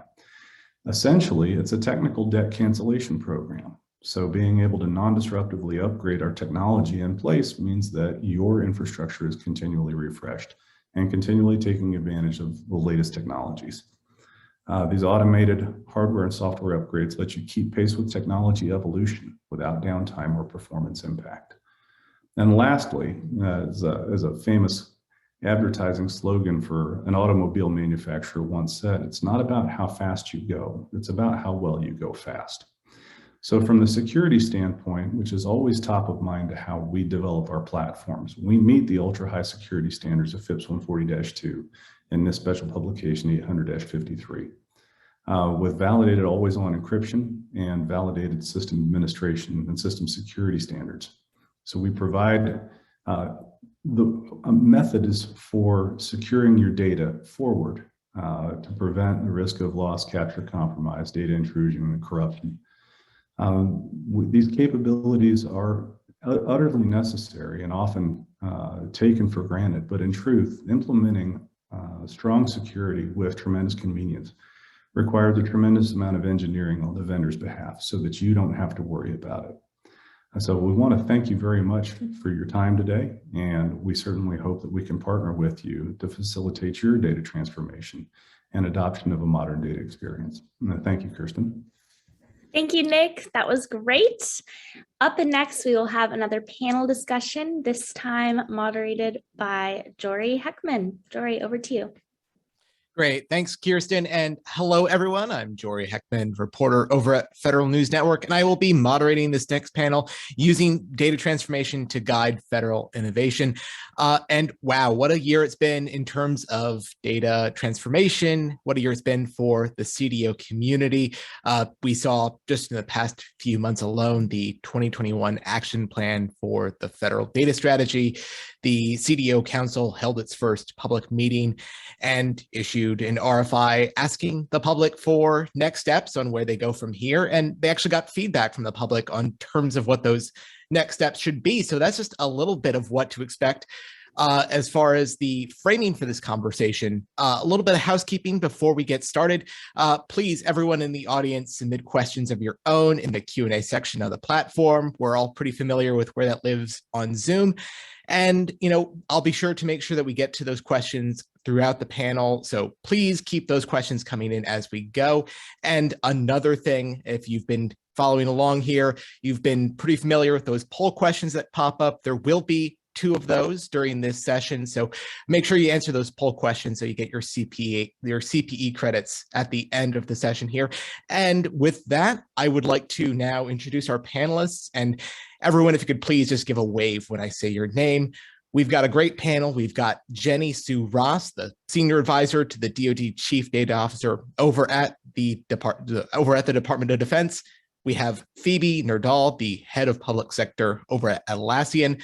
And joining Jenny Sue is Cody Ferguson, the Data Operations Lead over at Advana. So everyone, thanks for taking the time to be speaking with me. This is going to be a great conversation. 30 minutes is going to go by real quick. So again, audience members, please get those questions rolling in as we get the ball rolling here. And like I said at the top, this has been a busy year for CDOs. Jenny Sue and Cody, I would love to hear, an opportunity to perhaps introduce yourselves a little more fully, but perhaps as part of the introduction, let's maybe frame the rest of the conversation and hear your thoughts in terms of how you see the work of CDOs having a transformative impact across government and agency missions, particularly in DoD. Yeah, absolutely. So as you mentioned, I'm Jenny Sue Ross. I am a senior advisor to DoD's Chief Data Officer, Mr. Dave Spurk. So the main portion of my job is partnering with different components within the department, of which Advana is one, and Cody can speak to that certainly more, to try to bring data to senior leaders to help enable data-driven decisions throughout the department. So to your point, I think what we're doing here in DoD CDO is emblematic of what CDOs across the federal space and broader are doing, which is working with the data leads, platforms, and functional subject matter experts from their enterprise to try to bring those different parties together to look at how we can best access the data assets, which are so crucial to the mission, and make sure that those are available at speed and at echelon. So really what I see the job of my job and in support of the CDO is really helping implement data best practices throughout the department. And I specifically focus on senior leader decision support, but that's applicable at all echelons in the department. Awesome. My name's Cody Ferguson. So I'm the data operations director on the Advana platform. Really what that entails is all the ingestion, automation cataloging, quality tracking, lineage, access controls, and federation around the department's data. So a little bit about the Advana platform. It's an enterprise data environment for the Department of Defense. We bring in a little over 300 different data sources across the department. We've got about 30,000 users. And that kind of entails a data layer, data science capabilities, visualization layers. It was originally kind of purpose built to support audit. Those same principles around audit kind of apply to data ingestion and aggregation of data. So we have a really strong foundation there. And more recently, we've expanded to support other lines of business across the Department of Defense. Most recently being used to support senior leader decision-making, as Jenny Sue mentioned. And I really view our very close partnership with CDO as kind of the technical implementation of the directives that they push out. So at really adhering to the DSD's creating data advantage, the data decrees, and anything else that Mr. Spurk needs us to help out with. All right, great. Thanks for that, Cody. And Phoebe, we'll turn it on over to you. Hi, good morning. I'm Phoebe Nerdall. I lead our public sector business unit over at Atlassian. And at Atlassian, we view it as our mission to unlock the potential of all teams. So for the public sector unit specifically, we've been working with agencies within the state, local, federal, civilian, intel, and DoD space around modernization as a whole. Obviously, data playing a very key component in that, and how you leverage and use that data both securely and flexibly to achieve your mission overall. All right, great. Thanks for that. And, to really kind of, set the tone for the rest of the conversation here, really, we have seen a lot of progress across the CDO enterprise this year, especially, but, it's worth zooming out here and, appreciating that it's been almost 3 years since Congress passed the Evidence Act. It's been more than a year since DoD put out its own data strategy. And so recognizing that this is in very many ways a very new idea that most agencies are thinking about, how they can transform their data, but at the same time, they have gotten a lot done in these past couple of years. And so Jenny Sue and Cody, I'll turn it over to you first. Where do you see the DoD CDO as having made the most progress? I know they've had a lot of irons and a lot of fires here, but what stands out to you the most? Yeah, absolutely. Well, I think you referenced the DoD data strategy, and Cody mentioned earlier the Deputy Secretary's memo on creating data advantage. I think that there's been a very strong foundation laid by the department about what we're trying to achieve. Part of data transformation means aligning our culture, technology, and talent to recognize that data is an enduring strategic asset that is needed to drive sustainable battle space advantage and business efficiency. So here in DoD CDO, we're enabling all of the components. We're such a large organization, and we have fantastic data leadership throughout the enterprise. So really helping make sure that they understand, the core foundations and have access to the tools that they need and the support as they transform their culture. I think there are some core principles that have been laid out by the CDO that really show what we're focused on and where we're starting to make progress. So from the data strategy, we're very aligned on throughout the department, making data visible, accessible, understandable, linked, trustworthy, interoperable, and secure. I think in some of the panels that we heard earlier today, you see those themes coming out. Those are sort of key tenets, and those have been reinforced from the top with obviously the Deputy Secretary of Defense affirming that priority in that memo in May. So I think we've made a lot of progress in building some partnerships throughout the department, because that's what we're going to need to move fast is folks at all of these different echelons working together to get after unlocking the department's data. Yeah, I would echo a lot of those sentiments, and then kind of add on to that. We've also started to work with interagencies as well to see what capabilities they're pursuing or implementing, and ultimately trying to figure out how we can help them. leverage some of the things that we have found successful. And then for my role, just leveraging the memos and information that's coming from the CDO office to provide that transparency throughout our platform for the end users that we support. All right, great. And Phoebe, to maybe give us a more federal-wide perspective on that question, where do you see federal CDOs across the board having made the most progress or moved the needle in the most significant way? Yeah, so I think it's really interesting because I think that the federal market is being encouraged to move rapidly, right? I think historically we've thought of the public sector as a much slower pace than what we see commercially.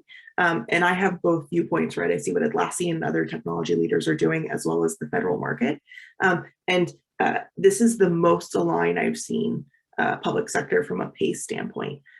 When it comes to what we are seeing really move the needle, I feel like in the past 12 months, we've seen agencies leverage their larger community when it comes to data owners and evangelizing them to make sure that they are appropriately labeling, leveraging, securing their data and making it accessible from a broader viewpoint.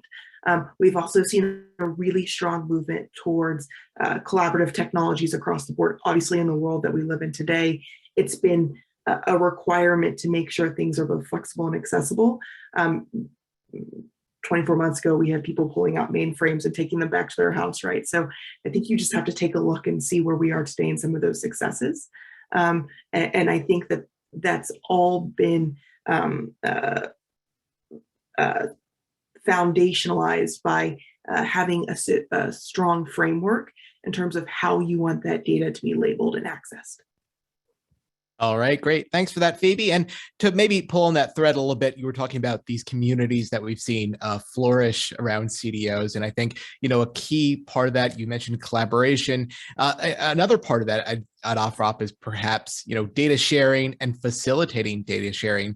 That's something that we've seen play out specifically over at DoD. The Deputy Defense Secretary Kathleen Hicks has put out a memo earlier this year to that effect with the Data Advantage memo, and really maximizing data sharing and the permissions to share that kind of data. Jenny, Sue, and Cody, I'll throw it back to you, but help me better understand, at this snapshot point in time, the current state of data sharing in DoD, and where would you like to see things go from here in the short-term future, the next couple of years?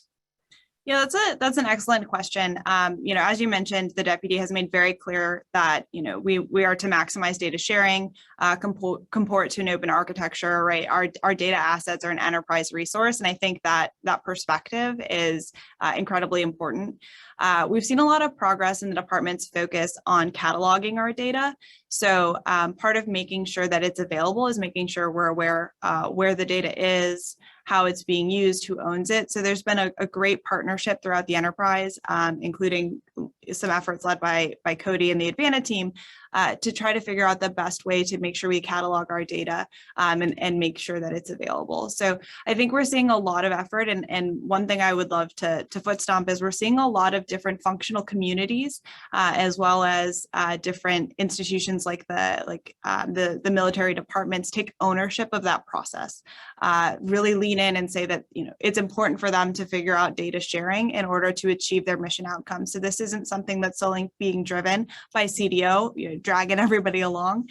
This is something where folks are really taking ownership and leaning in. So I think that's incredible progress. Where I'd like to see us is, making continued progress on the data cataloging effort. And as Cody mentioned, we're continuing to talk with our interagency partners about places where it's important to understand best practices for data sharing there. Yeah, so the deputy's memo on creating data advantages made my life pretty busy, but it's been very well received, and we lead up calls with each of the services and fourth estate agencies almost daily to talk about data sharing and making sure that we're doing it in a way that is in line with the data decrees and Mr. Spurk's data guidance. One of the ways I know we definitely need to improve is on that open standard data architecture that Jenny Sue was mentioning. We have a lot of business systems across the Department of Defense, and some of those are very old and difficult to work with. So the more we mature there, the better off we're going to be as a department. All right, very good. And Phoebe, again, I'll give you a chance to speak from a broader federal wide perspective on this. In terms of the data sharing, I think we've seen a lot of growth from agencies taking care of this internally, but in terms of them sharing across their enterprises or even sharing from an interagency perspective, I think we've seen perhaps some room for improvement there. But where are you seeing the state of data sharing across government right now? So I think that we're looking to the future more when it comes to what tooling we're using around capturing that data. It's interesting because if you think about it, there is no larger team in essence than the US government globally. So the amount of data that resides within that one market that can be used, leveraged, and shared, there's no other opportunity like that out there in the world, right? You're not going to have commercial organizations come and want to be as open from a competitive nature. So everyone's marching to basically the same mission around governing the United States. So when it comes to how individuals within an agency are leveraging their existing tooling, it's critical. So if you look at the migration away from more legacy systems like email, moving to different toolings like Slack or Teams, being able to search those platforms, being able to re-leverage those conversations, making sure they're archived, saved, that accessibility, I think, has really changed how our public sector employees are communicating, collaborating, and leveraging that data on a day-to-day basis. I think you're also seeing a really strong movement towards ticketing tooling systems where you can make sure you're logging, labeling, and managing all of that collection from an internal and external standpoint, right? You also have constituents reaching out and communicating from a citizen engagement standpoint, capturing that data to make sure that your agency is taking it into leverage that and how you achieve your individual mission from your team and overall organizational standpoint. And then I think we're seeing some new tooling around knowledge management and retention as well. And making that more open, making sure it's secure, labeled appropriately so everyone has access to the data that they need, but the secure data is still housed in a manner that it needs to be. It's a difficult balance, right? Because no other industry faces the same security requirements and boundaries that the US government. So it's even more of a challenge for our public sector customers to move to an agile environment to make sure that data is accessible, but is secure at the same time. So I think that we've seen a lot of improvement when it comes to threading that needle around moving towards more open and agile world, but then doubling down on the security piece of that as well. All right, great. Thanks for that. And I think it's time for our first poll question of the panel. So Alyssa, if you could just get that ready. Thank you. Does your agency currently have a data transformation strategy in place? If so, has it been implemented?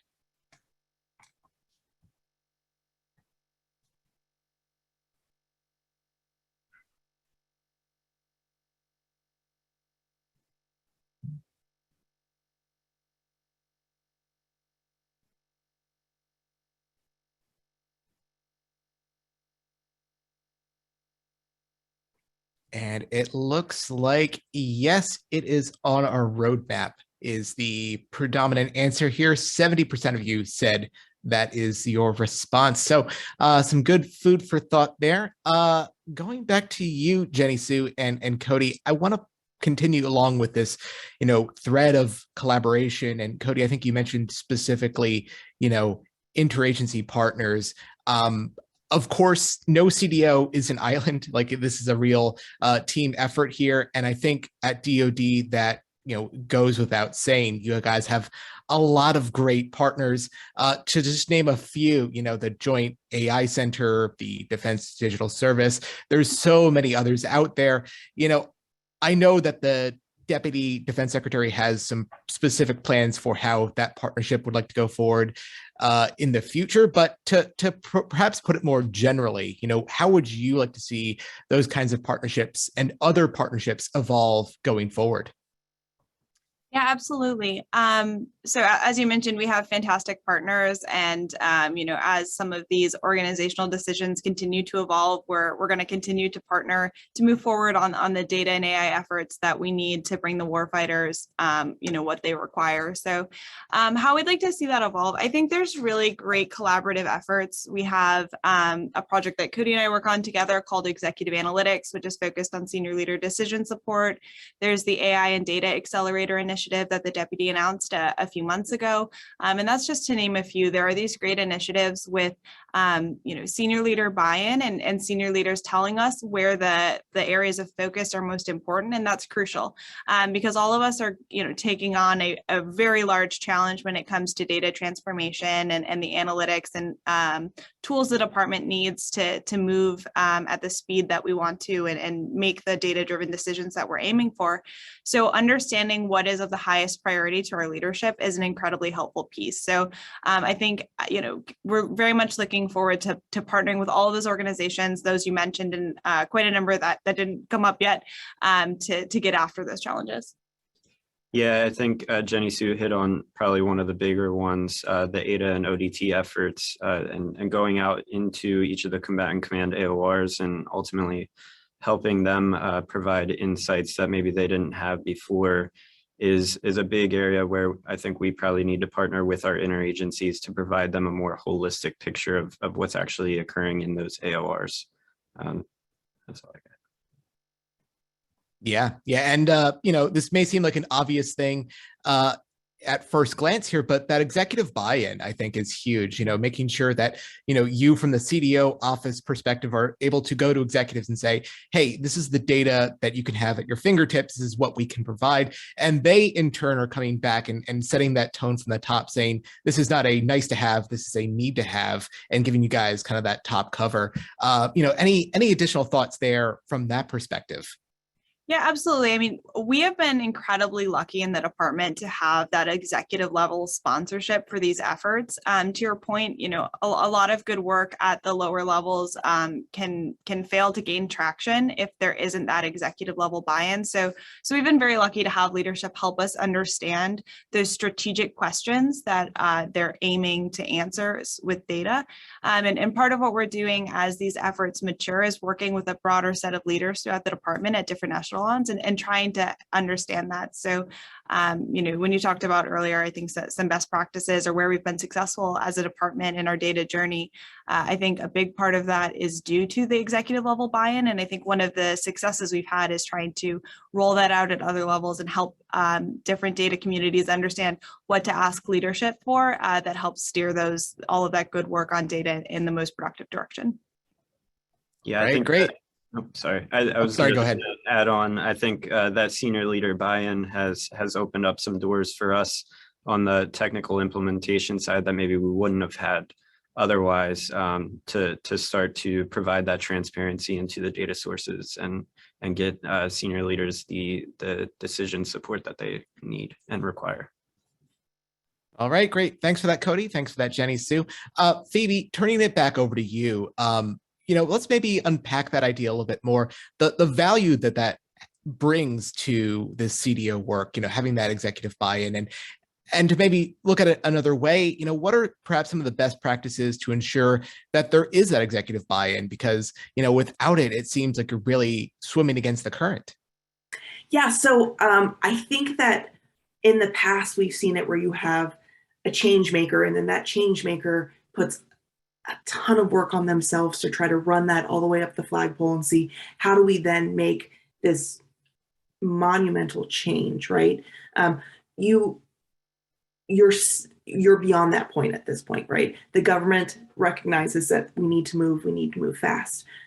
What I would recommend is just as you're partnering with your sub-agencies, you should look at your vendors for a similar partnership and similar executive buy-in when it comes to what's needed to make sure that you're receiving the flexibility and the security that you need to basically take the data and make sure it's functional and usable, and you're meeting your goals and you're trying to move as fast as possible. I recommend that you not leave that piece out, because those vendors are learning the same lessons that government agencies are learning today when it comes to how to use and how to leverage that data. And it's not, you don't see the silos that you had originally seen when it comes to the commercial market versus the public sector market. So I think that there's joint knowledge sharing that can happen there. And I think you're seeing that a little bit more, but I do think we can improve upon that. Great, great. Well, thanks for that. And Alyssa, I think it's time for our second poll question and our final poll question of this session. Let's give everyone a second to fill that out. Are you deploying Atlassian solutions within your current environment? Please select all that apply. So we'll just give everyone a moment to fill that out.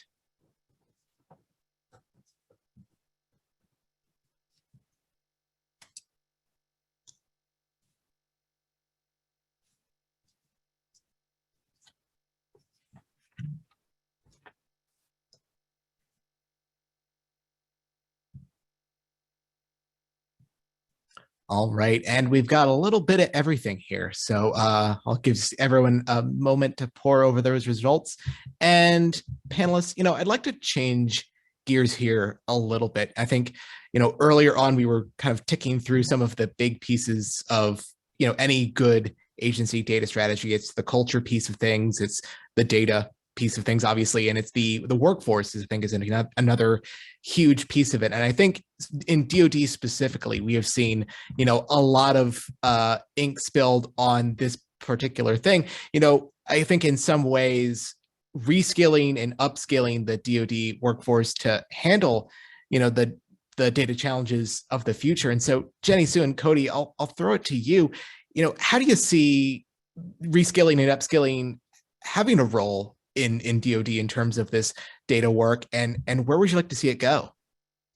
Yeah, that's a really interesting question. And I think it can mean a lot of different things. So when we talk about our workforce and making sure folks have what they need to adapt to the more data-driven environment, sometimes we're just talking about, making clear that data literacy is an organizational priority. Setting common internal language for how we speak about data. You'll see some of the documents we put out there just define some terms. It's hard to have a productive conversation if you're using the same words and meaning different things. We're also really focused on learning by doing. We're having a bias toward action is another term you'll hear us use. We're using what's available from a tool, from a data space, and really trying to go after the problems while we think about where we want to be in the longer term. That said, we're also making very clear the data fundamentals. We can't forego those very essential pieces as we're trying to get after these problems. So I would say that, and then finally, we're really helping folks think about the connection between the business concepts and the data concepts. We shouldn't be talking about data in isolation. I think that's where it can get kind of confusing. But if we talk about data as it really impacts people's day-to-day jobs, so those are some of the fundamentals about how, within everyone's day-to-day job, we're trying to facilitate that. But certainly, larger efforts to make sure that we have the resources out there to support data literacy are essential. And I think that's another area where CDO is an enabler, but we've seen some components throughout the department really take that on for their own communities and try to encourage that, which is amazing to see. Yeah, and I think the only thing I would add on there is, at least from the Advana program, we've got people from a myriad of different backgrounds and different talents that have pursued, I guess, data literacy or the knowledge that we require on the program in different formats. But there's also maybe some untapped potential within the department, and I think our ops research analyst fields are very good places to look internally, and then leveraging best practices as well from the public sector. All right, great. And Phoebe, I'll kind of reflect on what Jenny Sue and Cody just said and kind of shape that into a question for you. Data literacy, making sure that this is something that includes a bunch of different backgrounds. It seems like this is not just, data work for data scientists. I mean, this is really raising the baseline competency for federal workers, federal contractors. Everyone has a role to play in this. And so, could you speak to, maybe that need to make sure that everyone has some buy-in into agency data strategies?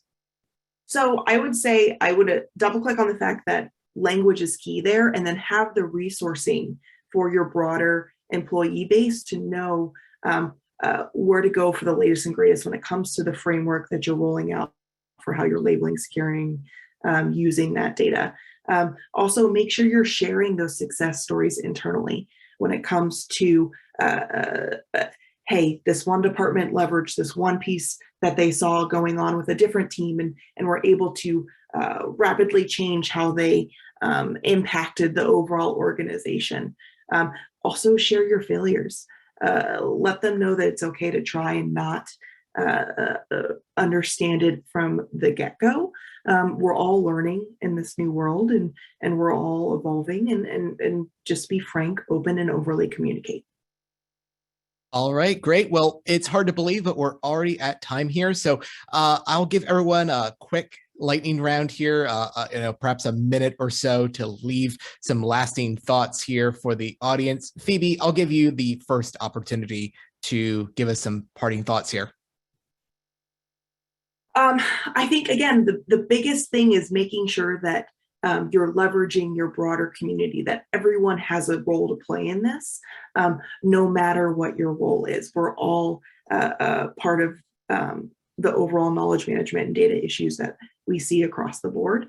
So make sure that you're not just reaching out to your information technology teams. Make sure you're reaching out to everyone across the board, and highlighting the importance of leveraging that data in a more agile and secure way, and how that impacts your mission on a day-to-day basis.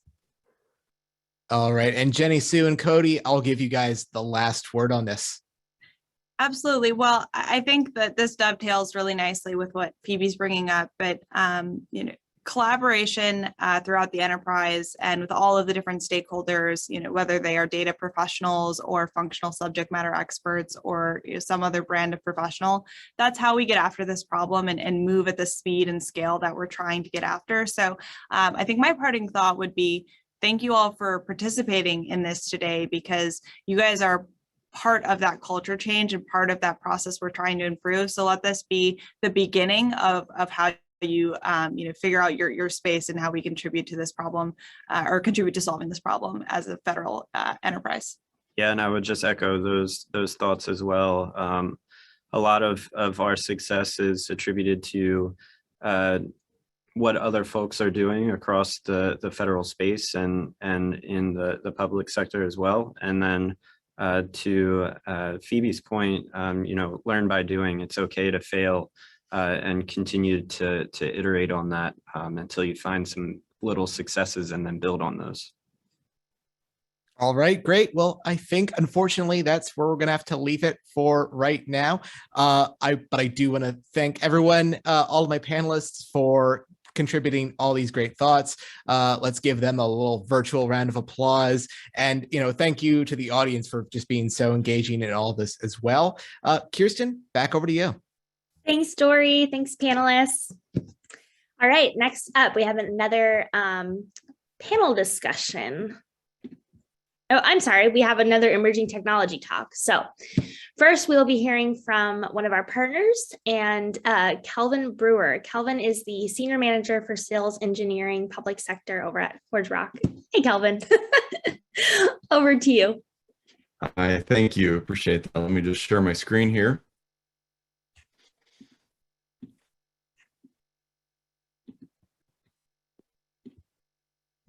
All right.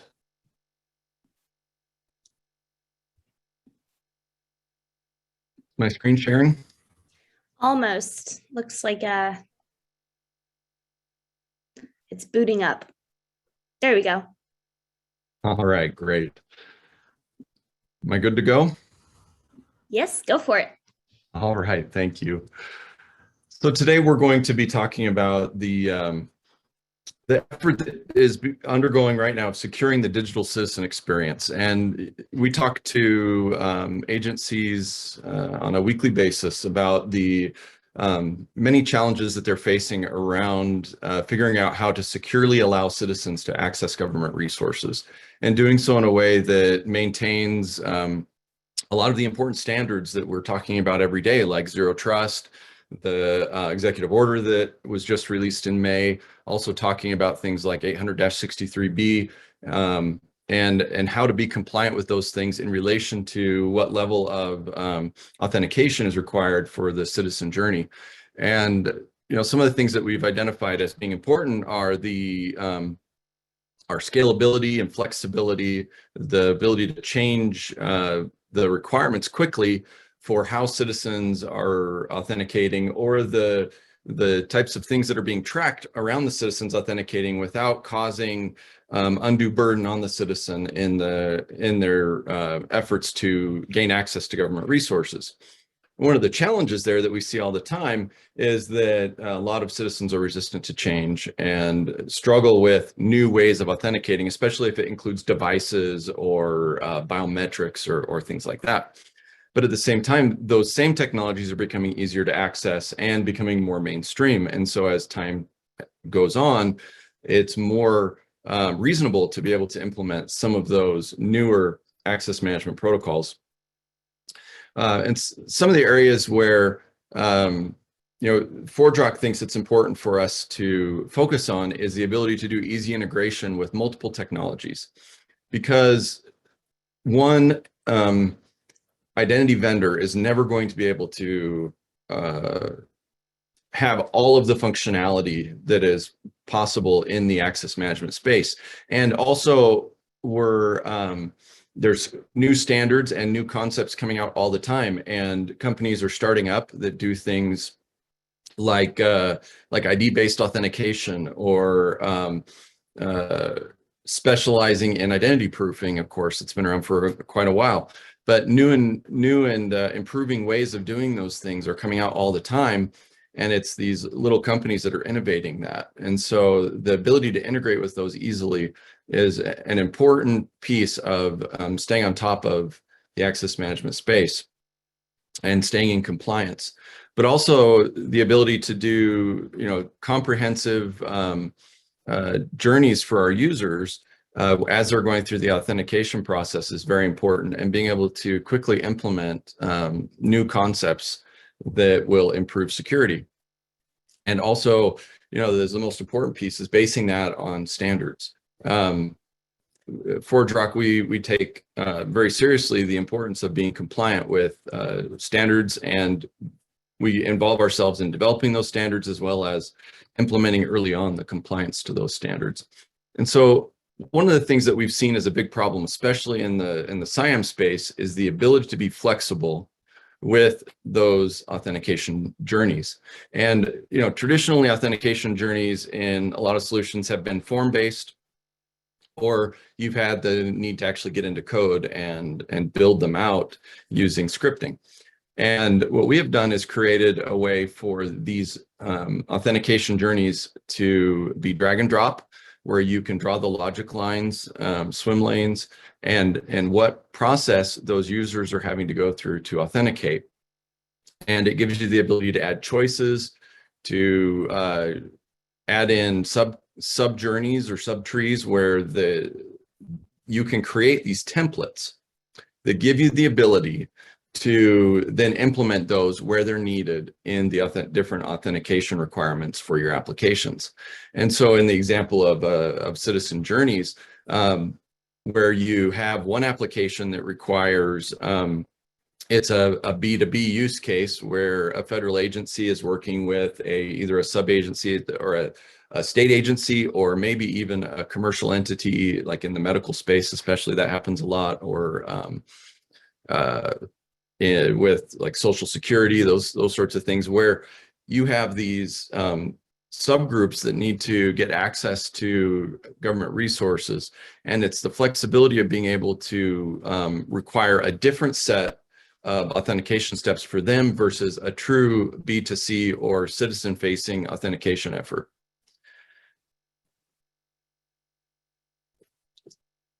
And so, some of the areas that we see this flexibility as being important is especially in the user registration effort, password resets, forgotten usernames, progressive profiling, which is this is the 3rd or 5th or 10th login for this citizen. And so in those times, we're going to ask them for additional information. So during the original registration process, they're not overwhelmed with the amount of information that we're asking them for. And it's only the necessary information for making sure we've identified who they are and giving them the ability to authenticate that's important that first time they come in to register. And then after that, we're going to slowly gather other information that will help us build their profile, as well as of course, the update password process. But as you can see here, it's that ability to be able to create multiple different journeys that involve a drag and drop effort to configure and then easily test with the ability to make changes to the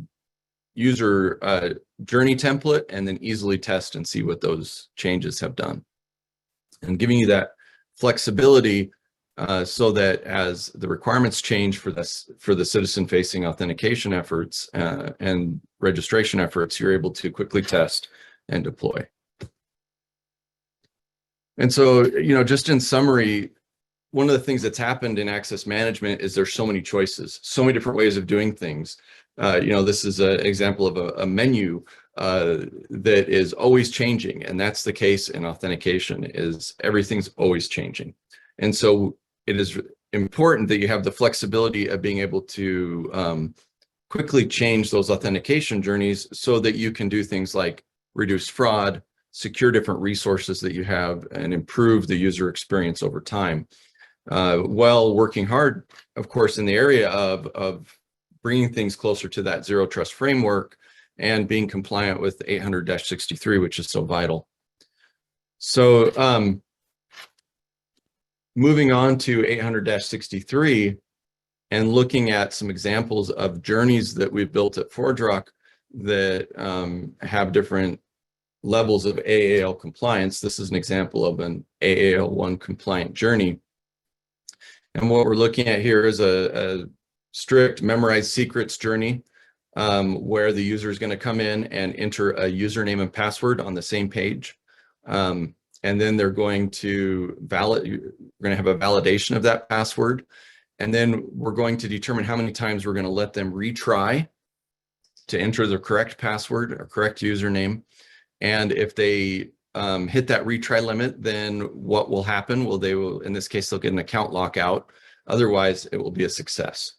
And so that process is something that's easy to map out and then easy to add in something like, oh, we also want to give them the ability to, if they do go into account lockout, to hit a link and then enter in some sort of a two-factor that only they have or some sort of code that they have that unlocks that and allows them to reset their password, but right in the same process. And making that really easy to go in and add steps like that is so vital to this. Another example of an AAL2 level authentication would be to, and this is an example of a passwordless type of authentication flow where they know their username. And we, once we have that username, then we bring them into a WebAuthn type of a flow where it's either going to be a fingerprint on the laptop or a face recognition on their mobile device, or it could be using a YubiKey for those who would use a physical token, a YubiKey type authenticator, where then if they go through the registration process, if it's not registered, they can do the recovery code process. But then in the end, we are authenticating them at a specific level and then logging them into the appropriate resources.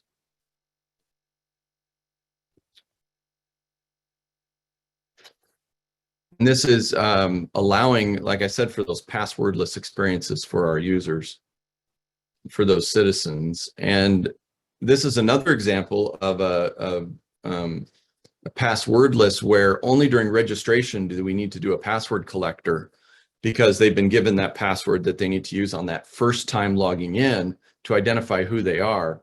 But then after that, they only need to authenticate with biometrics. So then they don't need to ever enter that password again. That password is just for the initial process of logging in that first time for the registration effort. This is an example of AAL3, which would of course have to be at a console. But this is the effort of doing that username collection and then a one-time password collection, and then doing the YubiKey authentication, and then even going into doing another step, which would be using the WebAuthn protocol, which could include biometrics.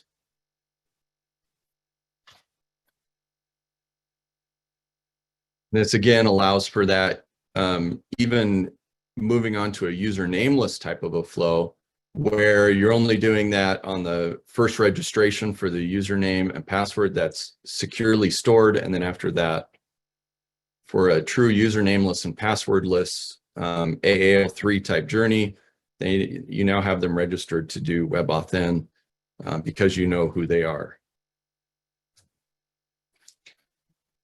And just as a last point, it's vital to make this possible to, as I mentioned before, to bring in all sorts of different technologies. And what ForgeRock has done is focused on building relationships with all of these different technologies to be able to be included in those user journeys in all of these different categories.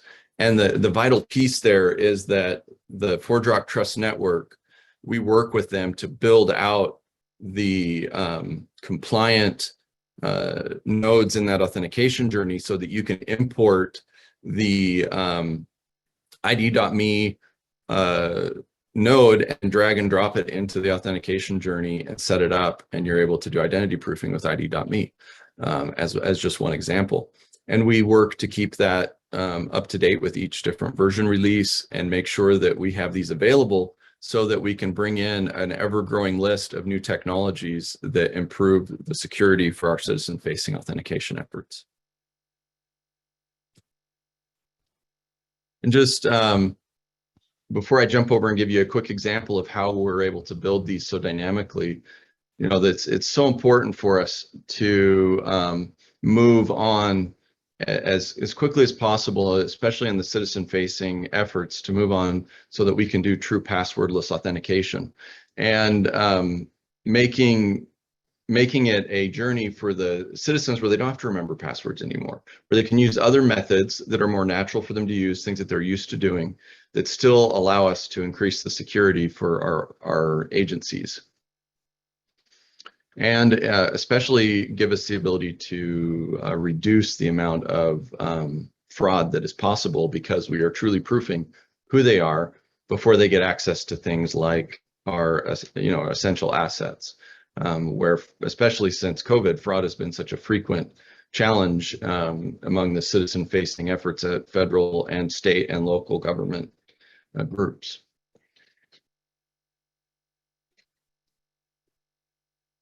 So just to jump into a quick example, these are pre-set up journeys for different types of efforts that need to be done, whether it's a registration or a authentication journey. And we'll just create a quick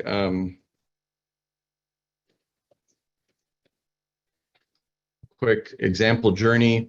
This is going to be user facing, and it builds out the template. This is the start, and this is where it'd be success or failure. And we'll just jump in and put in a quick collector node here. And then we'll use more of a traditional example here just to show you the flexibility of this. And we'll do a username collector first. And then we'll drop in our password collector. And we built out that page, and let's just, we'll just call this a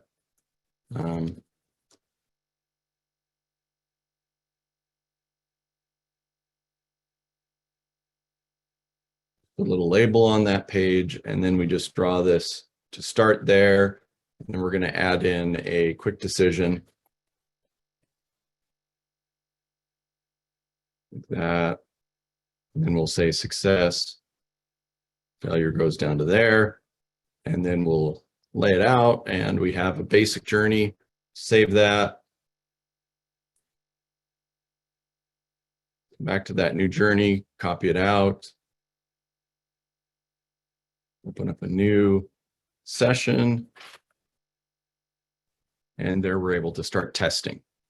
And that's how easy it is with these authentication journeys to make changes, drag and drop, define the different steps that need to be taken, and then go through and start testing and tweaking, making it work for your citizen journeys and meeting your requirements. And with that, I'd just like to close with the thought that as things continue to change and develop, one of the things that's so important is that we focus on the flexibility and the supportability of the solutions that we're using in the access management space so that we can quickly change and adapt to different standards and different technologies to improve the security of our agencies. Thank you for your time today. Thank you, Kelvin. That was great. We really appreciate it. All right, up next, we have another panel discussion. So if our panelists, Shakib and Matt, could please turn their camera on and come off mute. We'll do some quick introductions. I see Matt on first, so I'll go ahead and introduce him. Matt is a Senior Solutions Engineer at Savient. And we also have another panelist, Shakib Shrabi, the Chief Data Scientist at the Office of Data Services at the National Technical Information Service. How are you guys doing today? Great, how you doing? Excellent, thank you. So the topic of our panel discussion is accelerating the adoption of emerging automation solutions within the federal government. Shakib, do you want to just share a little bit about what is going on at NTIS in terms of automation and solutions that you guys are working with currently, or if there's anything new going on our audience may want to be aware of? Absolutely. Good afternoon, Kirsten. Good afternoon, Matt, and everyone. Thank you for providing us with this opportunity to share some more information about NTIS, the National Technical Information Service, which is a bureau within the U.S. Department of Commerce, and the innovative framework that we offer to support several federal agencies in their quest to leverage data as a strategic asset and deliver on their mission. We have a very specific framework that not a lot of people are aware of, and then I want to take advantage of this forum to share that, is that we operate outside the FAR, and we have this unique authority from Congress that will enable us to enter in partnership with several organizations in the industry, in academia, in nonprofit organization. So it gives us a lot of latitude to work with several federal agencies on a lot of projects and give us a little overview about what's going on in federal agencies. So to quickly address your questions, yeah, we have currently several projects going on with the U.S. Department of Labor, with USAID, with the Human and Health Services, etc., to help them leverage data science, automation, and artificial intelligence to address some of the data-centric challenges that they have. And that include addressing fraud, waste, and abuse, and making evidence-based decisions, lowering the cost of their operation, as well as freeing them from tasks that are tedious that can be achieved through automation and so on and so forth. So we can discuss more as we are moving forward in this discussion about specific use cases. Thanks, Kirsten. Thank you, Shakib. And Matt, was there anything you wanted to share with our audience up top before we dive into questions? Sure, yeah, I'd like to just give a little background on Savient and how we are incorporating automation. So Savient's a FedRAMP authorized SaaS-based solution for identity governance and administration, or IGA for short. We centralize the management and governance of all your access into various systems, including SaaS, PaaS, IaaS, and legacy on-prem applications. REST API and SOAP integrations are a big piece of that, and they enable us to ingest all the account and data information from your various applications to become a single identity warehouse that accounts for all the access that's been granted to your user population. Savient really becomes the provisioning interface to create and manage accounts into all your platforms. And because we centralize all this information, we can perform automated security analysis across your user population, ensuring that least privileged, zero trust principles are followed across your identity landscape. We can also perform automated actions based on changes in the environment. So through these integrations, when we're alerted to new users that are being created within an HR system, for instance, Savient can automatically provision appropriate access for them across all the different applications based on attribute-based roles. And when we receive a notification that a user's role changes or some other attribute, we're automatically able to reanalyze that user's existing access to applications to identify access that the user should no longer have, or conversely identify access that they should have. And then we can do automated actions to disable access or provision new access, or launch a certification campaign to have a human verify that that access is still appropriate. One last thing, a big focus nowadays is on robotic process automation, or RPA.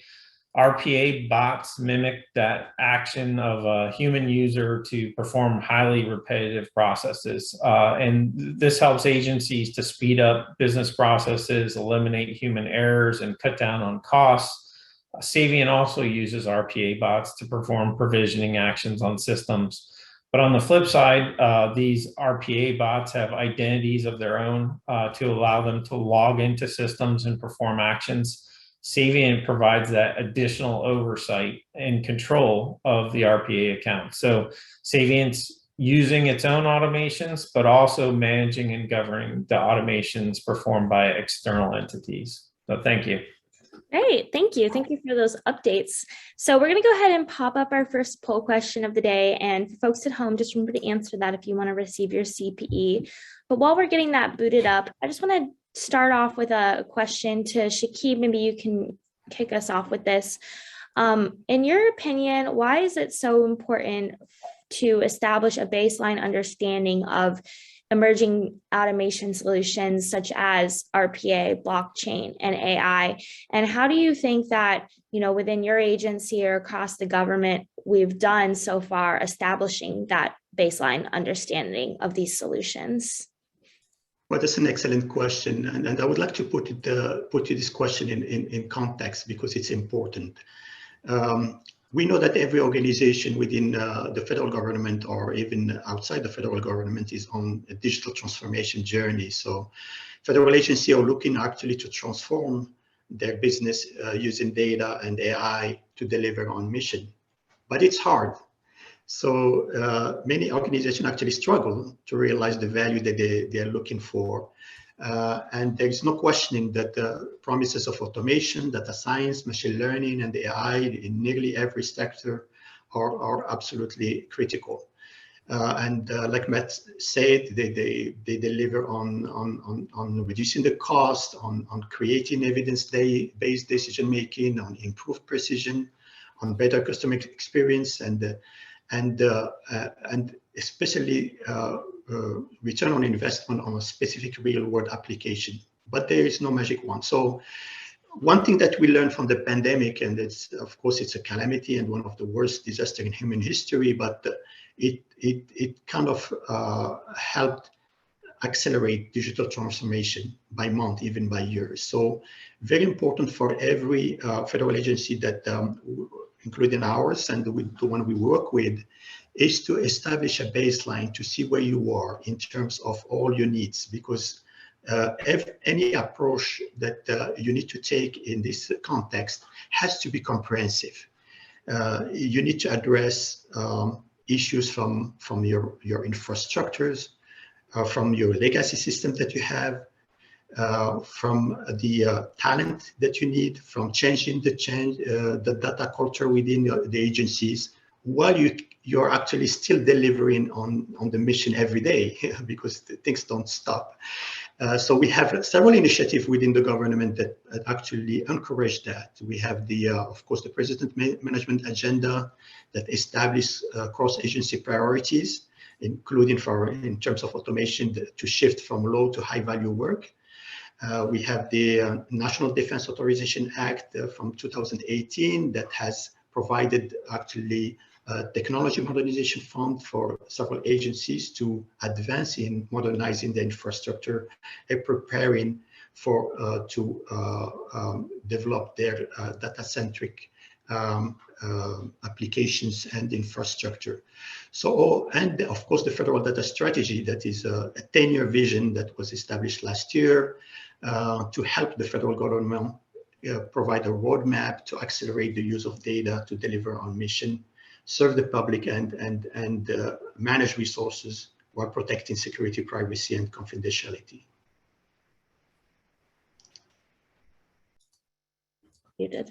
Excellent, Shakib. Thank you for sharing that with us.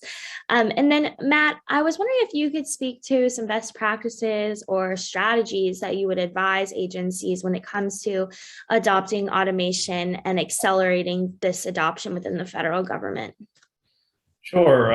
I guess I'll tie that into the poll that was just done. So how do you continuously monitor every user and device on your global network for cyber threats? And the predominant answer here, 70% said the internal IT team reads the syslogs.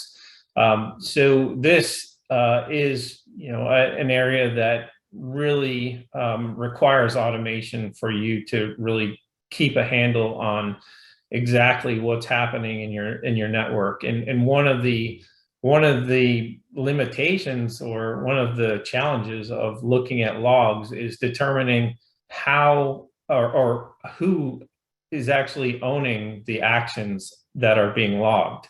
And that's where Savient really has a big part to play, in that, we are the centralized repository that's identifying all your users, all their accounts, all their access.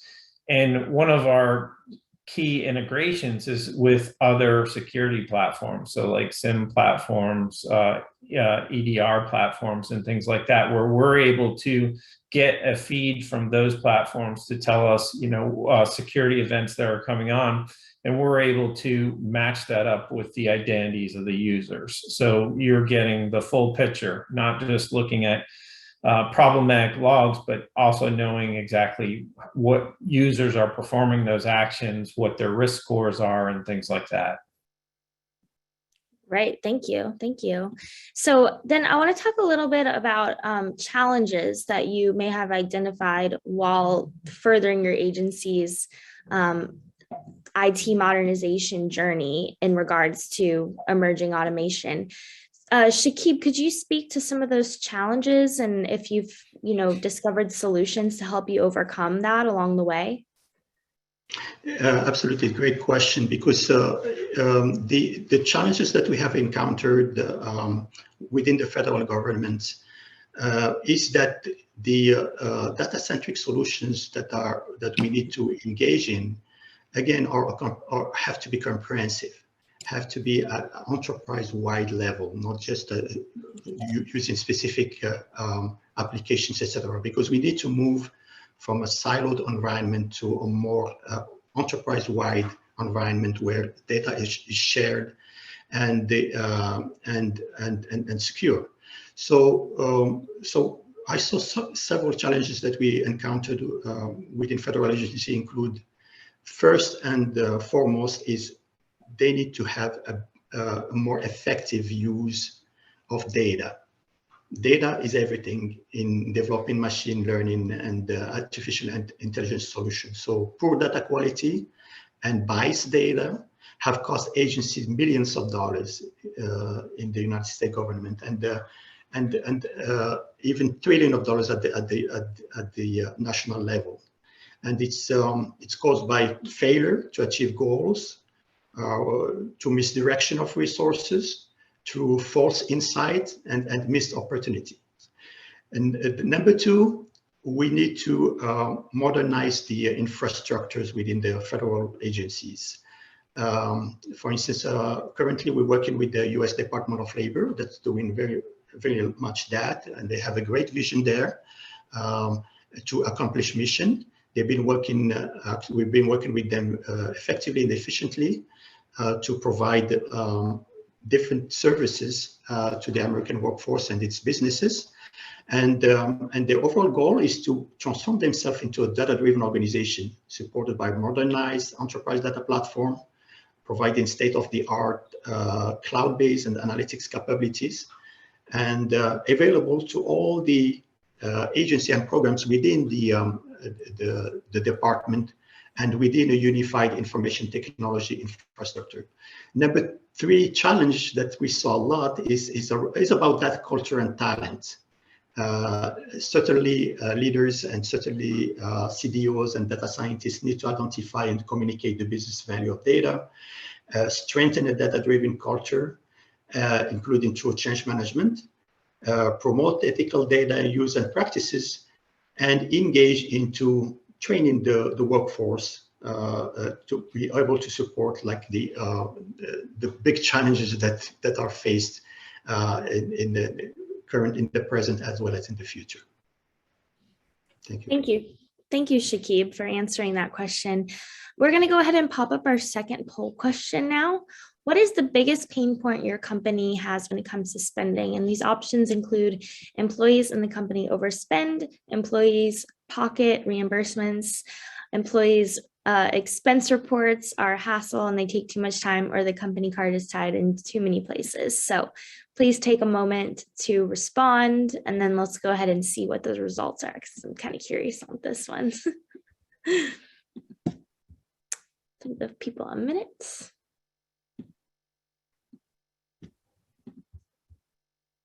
Okay, so it looks like for the most part, the expense reports and the reimbursements are a hassle and they take too much time. Matt, does that surprise you, or do you feel like that's kind of on par with what the expectation would look like?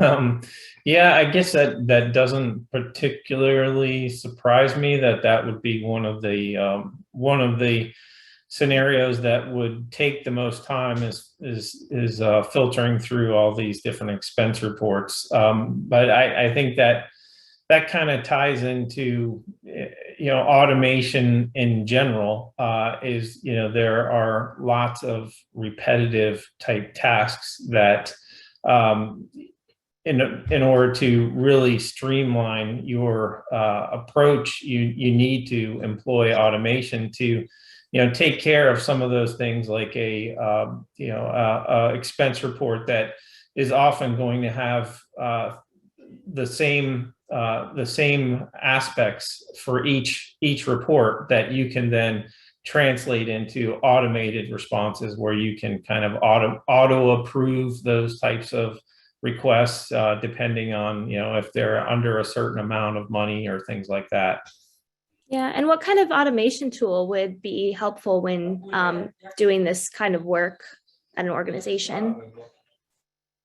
Would this fall into like RPA or what kind of Yeah, so I think that would be a combination of machine learning where it is recognizing those same types of reports, the same information submitted in those reports over and over again, and then coming up with automated approvals based on what's been submitted. So, if you're submitting mileage and it's under a certain number of miles, and that's approved over and over again every time it's submitted that way, eventually that machine learning can then translate into automation that says, this type of report is approved 100% of the time, so why do I have to have that particular approver actually go through the process of approving it? Yeah, absolutely. I think it's important for people to know what tools are out there to help them with their business practices, and that it may seem daunting at first, but ultimately it'll save them a lot of time and resources. Okay, great. So we are almost at time, but I want to open up the floor to both of our panelists. Share with our audience, what do you think is the most important, essential thing for them to walk away with when it comes to automation and how to begin their journey within their own agency? Something that you really want to hammer home that maybe isn't super obvious to folks. So Shakib, what would your parting words be?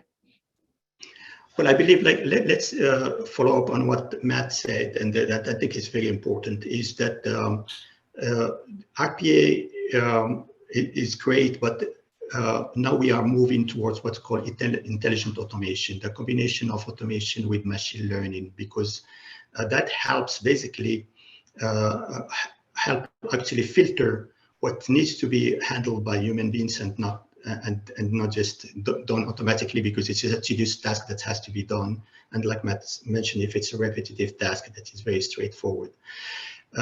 Especially, like for instance, I can give an example about with a use case that we worked with the federal agency about cybersecurity. So we try to help them work on network penetration. So analyzing and improving the cybersecurity posture of any organization is beyond human scale now. It has to be done using machine learning and automatically as well, using RPA and other tools. And those are critical technologies, because, for instance, when we worked with these agencies, they had to analyze about 100 billion of time variant signals that need to be analyzed to accurately calculate the cybersecurity risk. So it's beyond what we can do, and you want to spend the time by specialists to do exactly what they are good at, and that's extremely important. So again, the combination of automation with machine learning capabilities helped a lot every agency to handle a repetitive task and to be more accurate in when addressing some of the specific tasks that they need to do. Excellent, thank you. And then Matt, we'll end with you.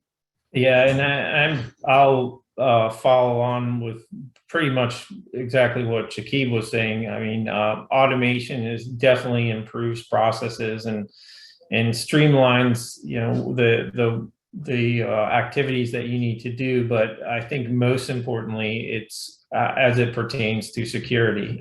So you know that the vast amounts of data that that are present in different platforms, and you know the integrations that you can do with those platforms, you really need to have automation help you really identify the security related concerns that you need to focus your attention on.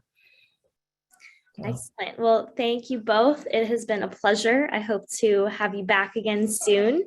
And while it looks like we've got our next panel lined up, but first we are going to hear from a partner of ours, Cindy Harper at Dynatrace, and she is going to give us, hey Cindy, okay. she is going to take over and share with us some of their thoughts over at Dynatrace. So Cindy, over to you. Thank you very much. Let me just share my screen real quick. So hi, everyone. My name is Cindy Harper. I'd like to talk to you about the Zero Trust architecture and how Dynatrace fits into that strategy. Basically, the Zero Trust security model assumes that all entities are malicious. It focuses on the belief that an attacker may already be inside the corporate network. Thus, users and devices should not be trusted implicitly. Instead, they need to be authenticated and authorized to ensure that they have not been compromised. Finally, Zero Trust emphasizes building policies based on a variety of dynamic sources, such as threat intelligence, network and endpoint logs, as well as behavior analytics. This foundation is then continuously monitored and validated to provide a company a complete representation of what is going on within their environment in real time. So why is Zero Trust even needed? The goal of Zero Trust is to close some security risks that have been years in the making. In the early days of the internet, people worked on workstations. So to perform tasks, employees had to physically go to an office. These users were considered as being part of the trusted network within a company since they were located inside of the perimeter firewall. In addition, since they were assigned a private IP address, they were viewed as safe or secure and not requiring the same level of alertness as an attack coming inbound from the internet. Furthermore, because these workstations rarely moved, it was easy to implement network segmentation using specific VLANs as well as implement port security. When laptops first arrived in the corporate workplace, they were very expensive. As a result, people had to provide justification to receive one. The result is that only executives and key personnel were given them, and they were perceived to be highly trustworthy employees. Using a VPN client, these remote users could connect over an encrypted tunnel into the corporate network. Again, the fact that the tunnel was encrypted gave the impression that it was safe. Thus, perimeter firewall still focused on inbound internet traffic and for the most part, ignored VPN traffic. The other change to network security was that laptops allowed employees to be increasingly mobile. With workstations, once they were configured, they rarely have ever moved to a new location. However, with laptops, users were able to easily move around. To keep up with this change, companies started to replace specific VLAN IDs with a generic corporate VLAN ID, and port security was removed. Thus, role-based access controls, or RBAC, started to have an increased security posture since it's used to restrict user access. Now, companies rarely have ever assigned workstations to their employees. Users receive a laptop and have an expectation that it will have a VPN client on it. So justification is no longer required, nor do users go through a probationary period. They are automatically able to VPN once they receive their credentials. And yet, the legacy security stance of dismissing VPN traffic as a threat still persists. In addition, the emphasis is still focused on security events, so application and system events are largely ignored. Combined with the high dependency on RBAC to restrict user access, there is a lack of visibility into the lateral movements made by users. Today, corporations are dealing with multi-platform designs to include cloud as well as on-prem environments. However, cloud environments are treated similar as VPN client users. In other words, because the cloud traffic is encrypted, it is assumed to be safe and not a threat. Thus, the security stance still emphasizes monitoring inbound internet traffic for threats while de-emphasizing VPN or cloud-based traffic. Furthermore, with wireless access points, there's no need for laptops to be tied to a corporate network drop at all. Instead, users can connect to their corporate Wi-Fi to access the internet as well as internal corporate source systems. Finally, people expect to connect their mobile devices to these same corporate resources. The perimeter-based firewall security strategy has not adapted to the changes in how people prefer to work. Its trust but verify model has put companies in a reactive state. In other words, once a vulnerability occurs with a user or device that is considered trusted, then the company starts the manually intensive process of verifying what has happened. However, this only occurs if the company notices something in the first place. By utilizing a zero trust strategy, the burden of observability isn't placed on the analysts or engineers. Instead, the following principles are followed. 1, trust nothing, not a person, system, network, or service inside or outside of a company. 2, always verify, perform a continual verification of each user, device, application, and transaction. 3, rely on encryption and application testing instead of perimeter security, such as firewalls and NAT IP addresses. And finally, 4, support an intelligent automation for security actions. So what is the zero trust security model? It consists of 5 pillars: identity, devices, networks, applications, and data. And while there are good, better, and best options for each pillar, what zero trust also adds is the linking of each of these pillars together using visibility and automation. The amount of data crossing the internet increases exponentially every year. However, the size of corporate operation centers do not. Thus, manually investigating threats is taking longer and costing more money. So automation is needed to do the heavy lifting for analysts and engineers by looking for vulnerabilities and patterns and recommending actions. It also increases standardization of how events are handled across an operations team, while also decreasing the number of issues that are escalated to senior personnel, which frees them up to innovate and grow the business. So Dynatrace is already supporting a lot of the requirements as directed by the zero trust mandate, because we automatically and continuously observe and capture all data from logs, metrics, and traces. In addition, we can track user sessions to include new and anonymous users and replay user sessions to show what actually happened. Here we see an example of a user session being tracked. Not only can we track specific features from the user, such as their IP addresses and ISP information, we can also provide detailed information on the user's application experience. With a device requirement of zero trust, we can complement endpoint security by providing additional context on the user experience to include all devices, browsers, and applications used by a particular user. Here we see the information on how frequently a user accesses the application and rates their experience. Our rating system, which we call AppDex, is calculated for each discrete user action in each application overall. It provides a quick insight into the user experience within your applications. Our technology automatically discovers all the components and dependencies within a company's environment. This not only includes what is expected, such as hosts, networks, and other infrastructure components, but also websites, applications, services, and processes. We then map all of this information in real time in a feature that we call Smartscape, where we visually show the interactions and relationships between applications and its underlying infrastructure. Here's an example of what Smartscape looks like and how it works. Once we install our software, which we call OneAgent, we can automatically and continuously track all the dependencies associated with that particular host. Finally, we come to the application security portion of Zero Trust, which plays to Dynatrace's strength. This would include the continuous evaluation of the infrastructure, searching for vulnerabilities in real time, the ability to provide observability or visibility into the entire application landscape, and finally, the ability to integrate with a SOAR product tool such as ServiceNow or Ansible. To go a little deeper, our artificial intelligence platform, which we call Davis, looks for risk vulnerabilities for applications running in containers, virtual machines, in the cloud, as well as traditional servers. By analyzing logs, metrics, and traces for additional context, Davis can obtain a faster root cause resolution. We can also perform continuous and dynamic monitoring of an environment. This provides visibility into everything going on within a company's ecosystem. In addition, our AI makes sense of it all to focus on root cause analysis as opposed to generating alerts and placing the burden of investigation on analysts or engineers. Dynatrace has the ability to interact with SOAR products, as shown here with our ServiceNow integration.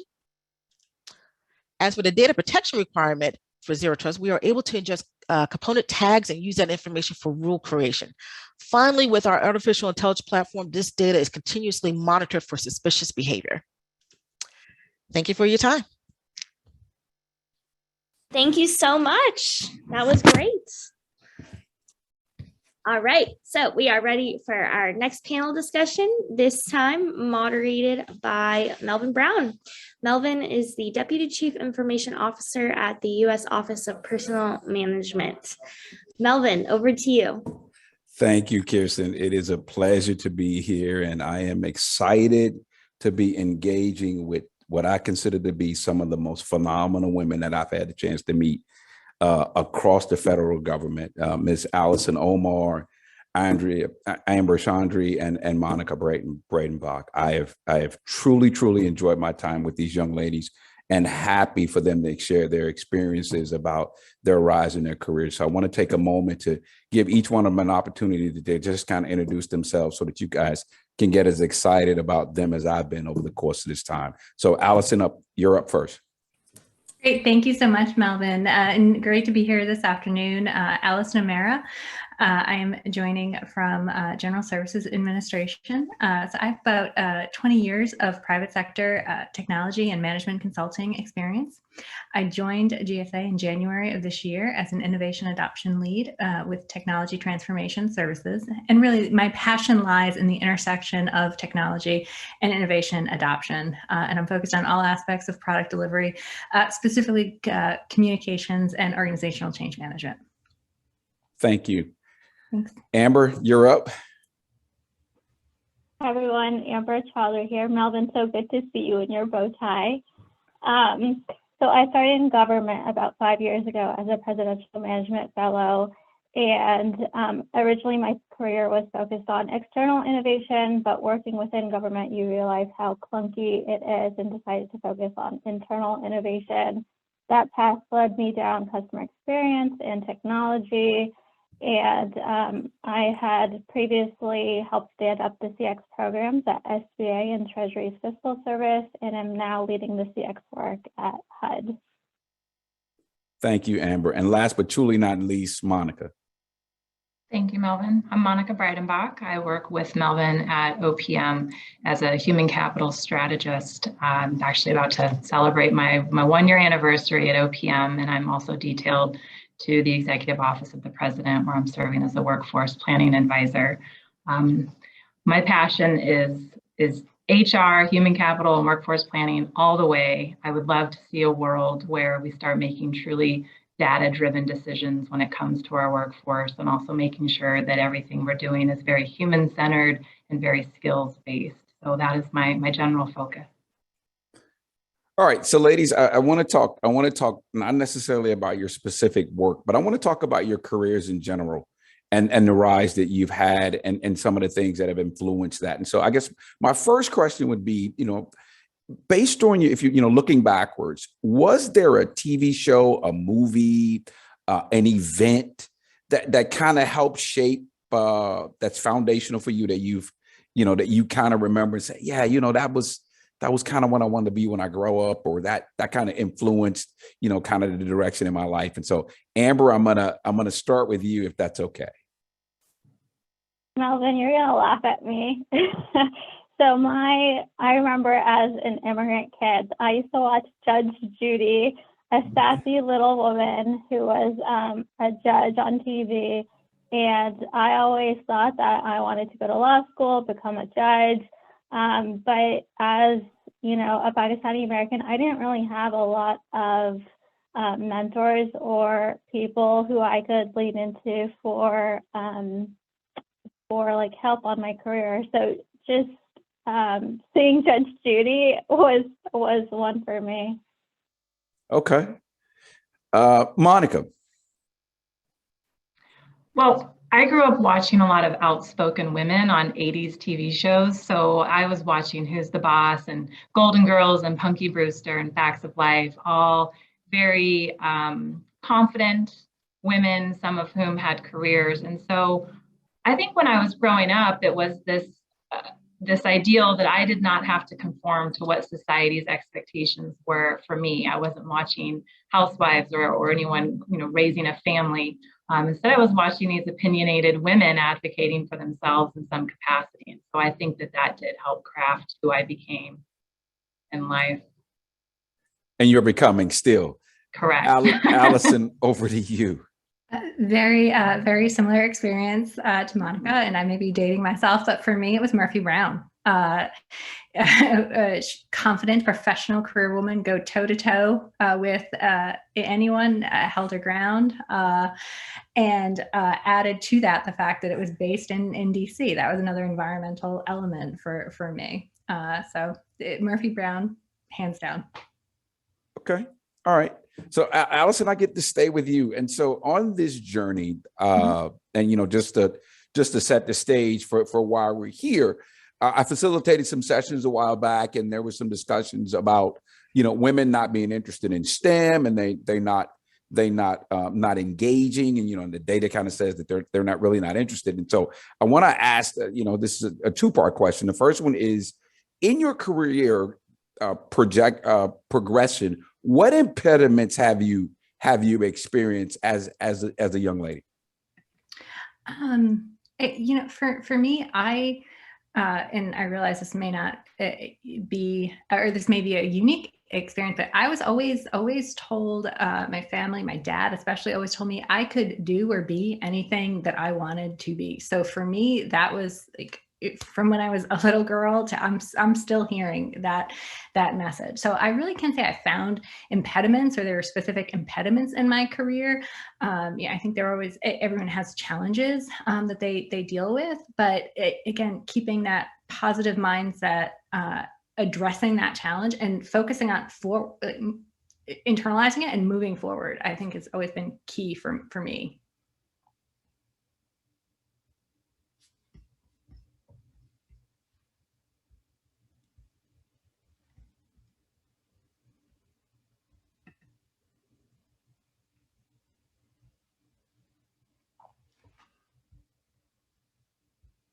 My sound is out. I was going to say the same thing. Okay. I didn't hear anything you just said, Melvin. Or now. No. But you're not on mute. Muted. My lips are moving, and how about I'm on mute? How about that? So my question was over to you. Same question that I asked Allison. What impediments have you found as you've been progressing in your career as a young lady? Amber, is that for you? No, it was for you, Monica. That was for me. Okay. Well, one of the stories I advocate a lot for was when I was in my early 20s and I was still a college student. I had aspirations of becoming an architect, and architecture requires a lot of advanced math courses and physics. And oftentimes I was the only female in the class, especially as I moved up into the higher courses. Men were maybe not as supportive because in those higher math classes, it was challenging and people were dropping like flies. And so I don't know if it was an ego thing, but for a woman to be succeeding and a man to be failing in that environment, I think was quite challenging. And so I wasn't making any friends by doing well and continuing to strive. And then the other challenge that I faced kind of in that same situation is I would oftentimes stay after class, and I was a full-time professional, so these were evening courses. And when I would stay after class, my professors were always men, again, in advanced math courses. And so here I am, my young 20s, struggling in math, trying to get extra help, staying after class to like 9:30 p.m. with an older male, having to tutor me and not being entirely comfortable alone with an older man in these courses, and then walking out to a parking lot in the dark by myself again, to get into my car, and just the feelings of inadequacy, and then not having a group to go to amongst these other male students to say, hey, I'm struggling, what are you struggling with? Because they weren't exactly trying to make me successful, whether they were doing it intentionally or not. So that's been one of those things that stuck with me for about 20 years, and relevant still, I think, today in some capacity. Amber, same question. So And I'm not I on mute this mentioned time, that- right? Okay, great. I'm just No, you're checking. fine. I can hear you. So I had mentioned earlier that I am a child of immigrants. So it was very tough for me because I did not have my parents to lean on in terms of my career and wanting to work for government. And so as a result, I had a lot of confidence issues. And I remember when I was an undergrad, I had looked at the Presidential Management Fellows and thought, there is no way in hell that I'll ever get that opportunity. Fast forward, and guess what? I applied and I got it later on in life. But I think the lesson that I learned through that experience is don't cancel yourself from opportunities. And I think it's Michael Jordan that says you miss all the shots you don't take, right? And so as a woman, sometimes you feel like you're not qualified, but you never know. So I would definitely encourage everyone here to still go for it. Great. So I get to stay with you, Amber, on this one. And so it sounds like you leverage the principles of goal setting. And so, how did goal setting help you to achieve your goals? And then did you have anybody to help you? I know you talked about not having your parents, but how did you come across this process of goal setting, and how did that help you, get to where you wanted to get to? Yeah, one thing that helped me was always participating in leadership programs. And whenever they would bring in leaders and speakers to talk to, I would definitely get their contact information. I would stalk their LinkedIn, and then I would have like a virtual coffee chat or real life back then, really, to figure out like what did their career path look like. And I realized pretty fast, like everyone has a different journey to public service.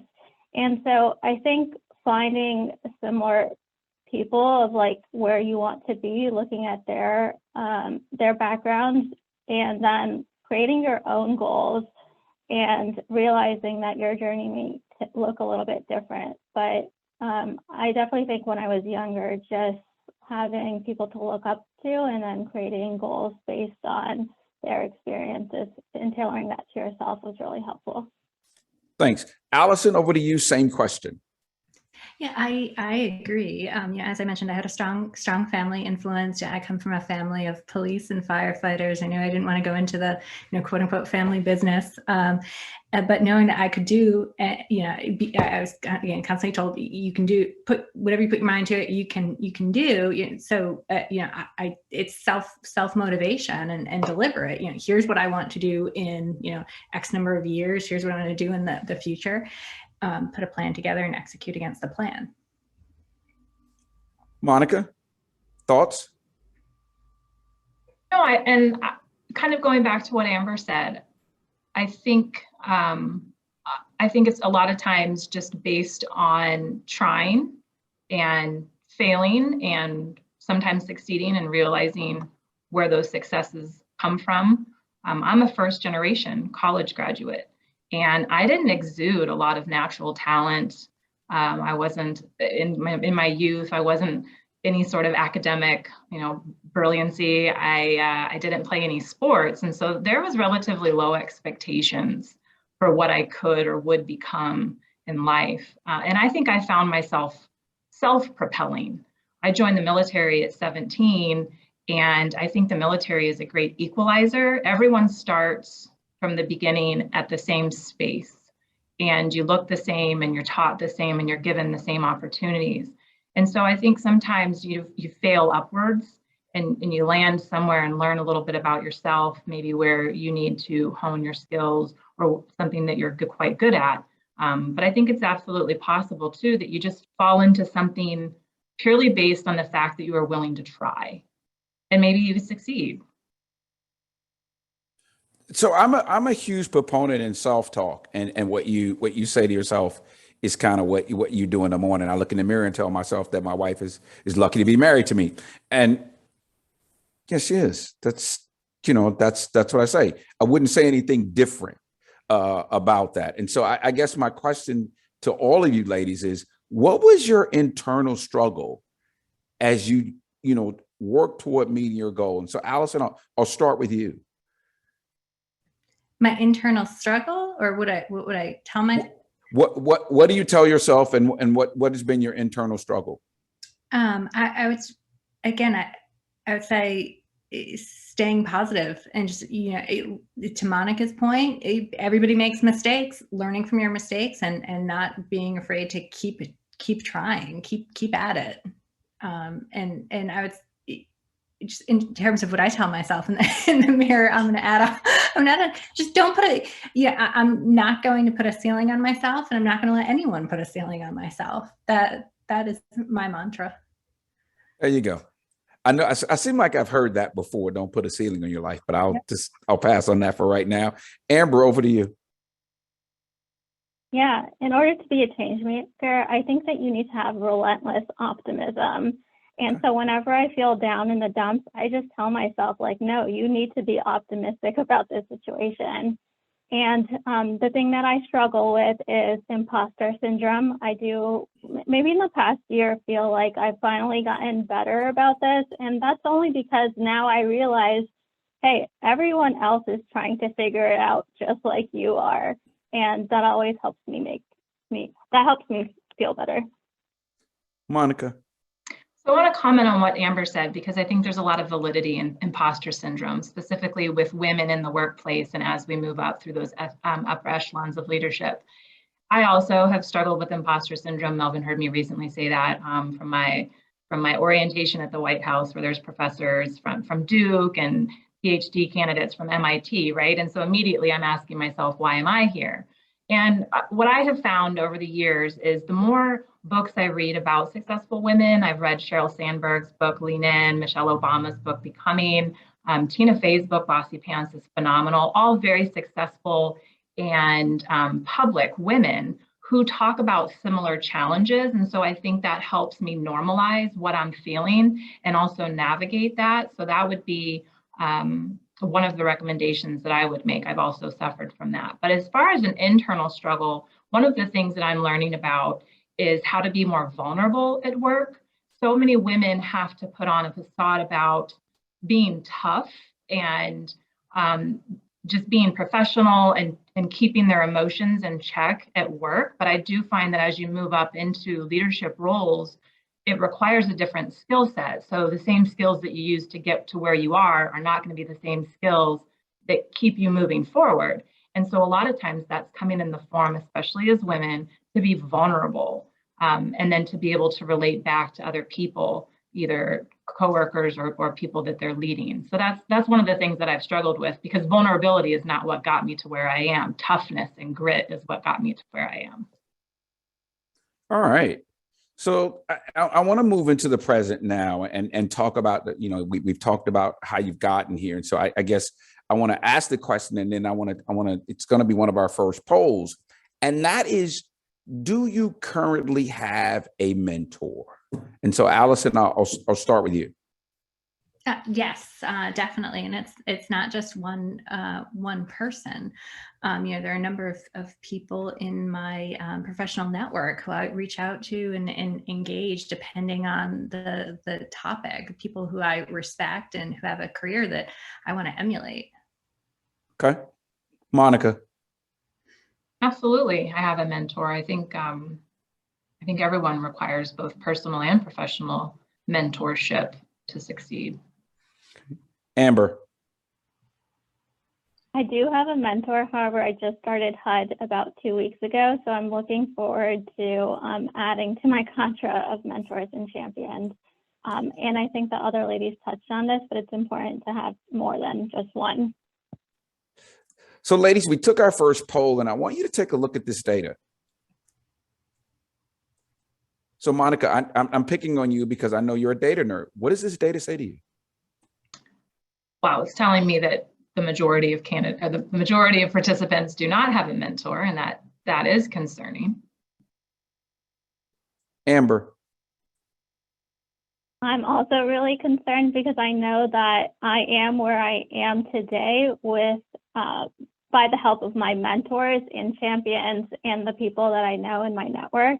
And so would highly encourage everyone to go out and seek someone. And you'll be surprised that when you do ask somebody, they do say yes. People are willing to help you. So don't be shy, don't be scared, and go out and find yourself a mentor.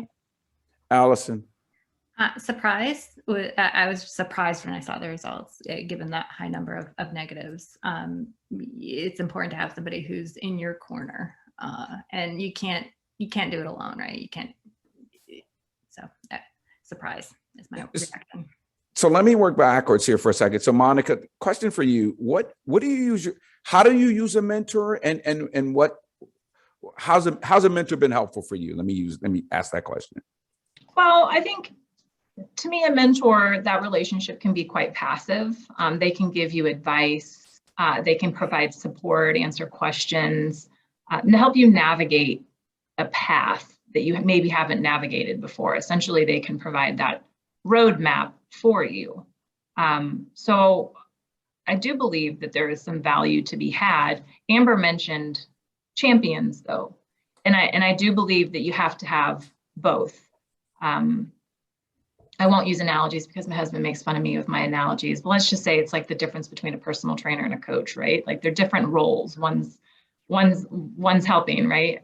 I'm notorious for terrible analogies. So that having a blend of both, and again, not just professional, not just people at your current job. I have other female mentors totally outside my field, one in professional sports, one in healthcare and science. It's having individuals, especially if you're suffering from imposter syndrome or any other challenges, that are going to lift you up and give you advice or make recommendations on how they would handle it, to just kind of check yourself and what you're feeling in any given circumstance. Amber, same question. How do you use mentors in your career? Yeah, when I was younger, I think that mentors bring a different perspective to a problem that you might not see, and then also might understand you in a way that you don't know yourself, like when you're growing up. And so they bring a lot of perspective. So back in the day, I was very conflict avoidant, and my mentor taught me how to communicate and use I feel statements. And so I think that a mentor can bring a lot of perspective to situations that you might not know how to navigate when you're going through your career. So they bring a different lens. Okay. Allison, I saw agreement. And so, yes. Yes, no, yes, all the above. Someone you can bounce ideas off of, engage to get counsel when you need. And it's also important to have someone who speaks on your behalf and is your advocate, to Monica's point. So let's talk a little bit about, we introduced the subject, and Monica, I like your analogy, so you can let your husband know that you did fine. Let's talk a little bit about mentors and champions. And so I'm going to define a champion, and that's somebody that's in the room speaking on your behalf when opportunities come up. And that's important because as people are trying to move their careers along, they don't always hear about opportunities. And so champions, if you got a champion will advocate for you in a room that you're not in. And so that brings me to my next polling, is to find out from the audience, how many of you actually have a champion, somebody that's speaking for you in a room when you're not in the room? And so I'm gonna start with Amber on this one. And so Amber, do you have a mentor? Has your mentor turned into a sponsor or a champion for you? I actually have put them in different buckets. So I think that in the workplace, it's important to have your mentor, but then you need to have multiple champions who will advocate for you. And the way that you do that is really, you do your meet and greets, you treat your coffee chats like a pyramid scheme where you ask someone, who else should I meet with? And then you do that. And then, because a lot of the time in government, you're working in a very siloed environment. And so people don't know each other, don't know what you're working on. And so just going through that exercise and meeting people and having more champions for your work is really critical to your success in your career. And again, I wouldn't be where I am if I didn't have those multiple champions who spoke up and said, hey, Amber is the customer experience person, go talk to her. So that's how I approach it. Allison, same question. Yeah, I agree with what Amber said in terms of just growing your network, and through that, identifying and establishing rapport with champions. And I also see it different champions and mentors. You really need both. Monica? I agree with both Amber and Allison. There was a quote once that said, your net worth is your network. And I believe in that. When I was in private sector, I was told by a mentor to take up golf as a way to increase my network because that's where business deals were made. And I would classify her in the bucket of mentor. And when I was trying to understand, as I was kind of moving up through my career and looking for more of a champion, trying to understand and distinguish the difference, it said a mentor will tell you to go take up golf, but a champion will invite you to play golf and introduce you to people there with job opportunities. And that really is the difference. And so I believe a mentor can turn into a champion. They can also be just a mentor, or someone can be a champion for your career. So can we pull that poll back up? Because that was some telling data. The data was wow. It was even worse for the champions. So Amber, what does that say? It hurts my heart a little, and it's really scary. And I just know that I've had I wouldn't be where I am if it was not talking to the senior executives. And then, I just finished a one-year detail at the Department of Treasury. And the reason why I did that detail was because he had funded my customer experience seed funding at SBA and went on to be the commissioner. And he had championed me and brought me over to stand up to customer experience at Treasury. And so just, having multiple people and know what you're doing and inviting you into the room to do what you want to do with your career is so important. And so again, would encourage folks to network, do virtual coffee chats. I know we're still in a pandemic, and start picking up a team of champions as well. All right, great. Monica? Did we start with me? No, we started No, with... I mean, the data is shocking, especially since it's worse than the mentor. But again, I wouldn't say that at different parts of my career, I had as many champions. So sometimes that might just be an evolutionary process the further you get along in your career. And I also wouldn't say that I knew to advocate for champions. So I would be interested in more information about why those numbers represent what they do. And I do think that that's problematic, especially when we're talking about STEM positions, right? I mean, that to me is even probably more concerning because that might really require a champion in that particular area of expertise. Okay. So I want to switch gears, and I've only got a couple of more questions, and I want to leave some time for a closing comment here. But as we start to talk about biases, do you believe that there is a bias associated with women as it relates to looks and capabilities? Absolutely. Oh, Amber is smiling. So let me go right there. Yes, ma'am. Go right ahead, Amber. Jump right in. I definitely had a colleague tell me that I am where I am because of the way that I look. And I was so offended because I'm like, yes, that's what you see at first, but I'm smart too. And so I personally do feel that there is that bias, but at the same time, you know, people at the end of the day will see your capabilities once they get to know you. So I would say, yes, there's still a lot of work to be done in that arena. Allison. Yeah, I completely agree. The bias absolutely exists, and there is more that needs to be done. Monica, I haven't asked you yet. You've already unmuted. Monica, over to you. It's actually been a major point of contention in my career. And I'm very sensitive to it still because, similar to what Amber said, I'm smart too.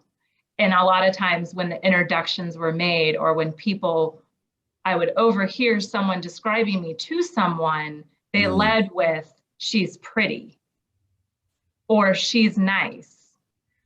But it took a long time for them to lead with, you'll like her, she's intelligent.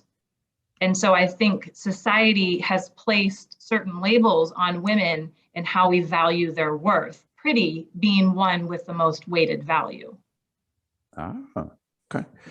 All right, ladies, I got some final, this is the final round. And so I've got a few, it's one question and it wasn't on your pre-questions. And so now I get to have some fun with you, with all three of you.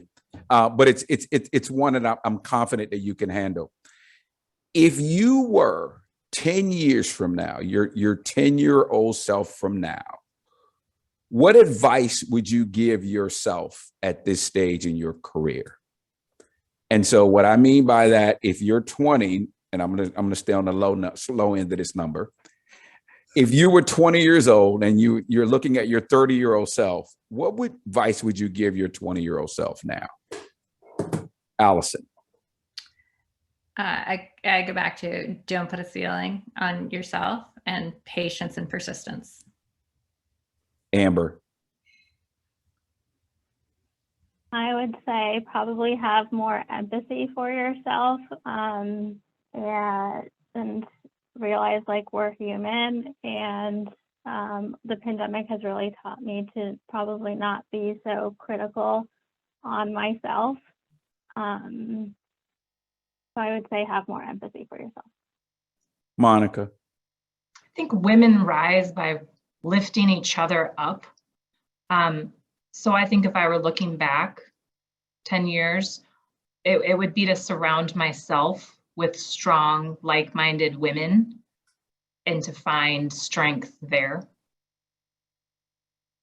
Okay.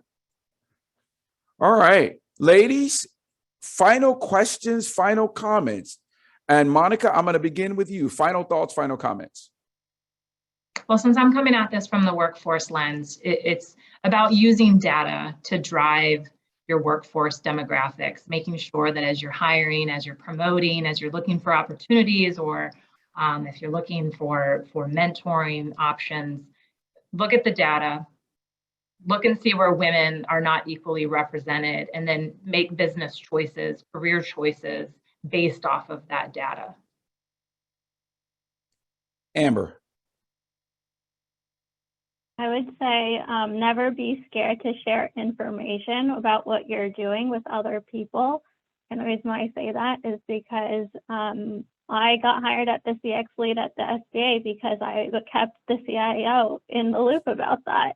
And so in government, I think there's a tendency to hoard information, but I would say do the opposite and share those successful stories with other people. Allison. I'd say find your passion and go for it, go all in. And for folks that they don't have a mentor and they don't have a champion, go get them, take time to just reflect and identify who those people are. And if you can't see them in your network, then opportunity to expand your network.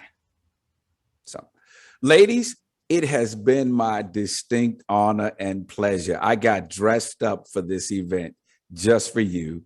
I am grateful for having crossed paths with you. I have worked with you, all three of you, extensively, some closer than others, but I can clearly say you are some of the brightest young ladies that are coming along, and I'm happy that our government is going to be in your hands soon. I've said it before, I've said it again, you're born to be great. Go be great. Kirsten, back to you. Thank you so much. Thanks to our panelists. Awesome discussion.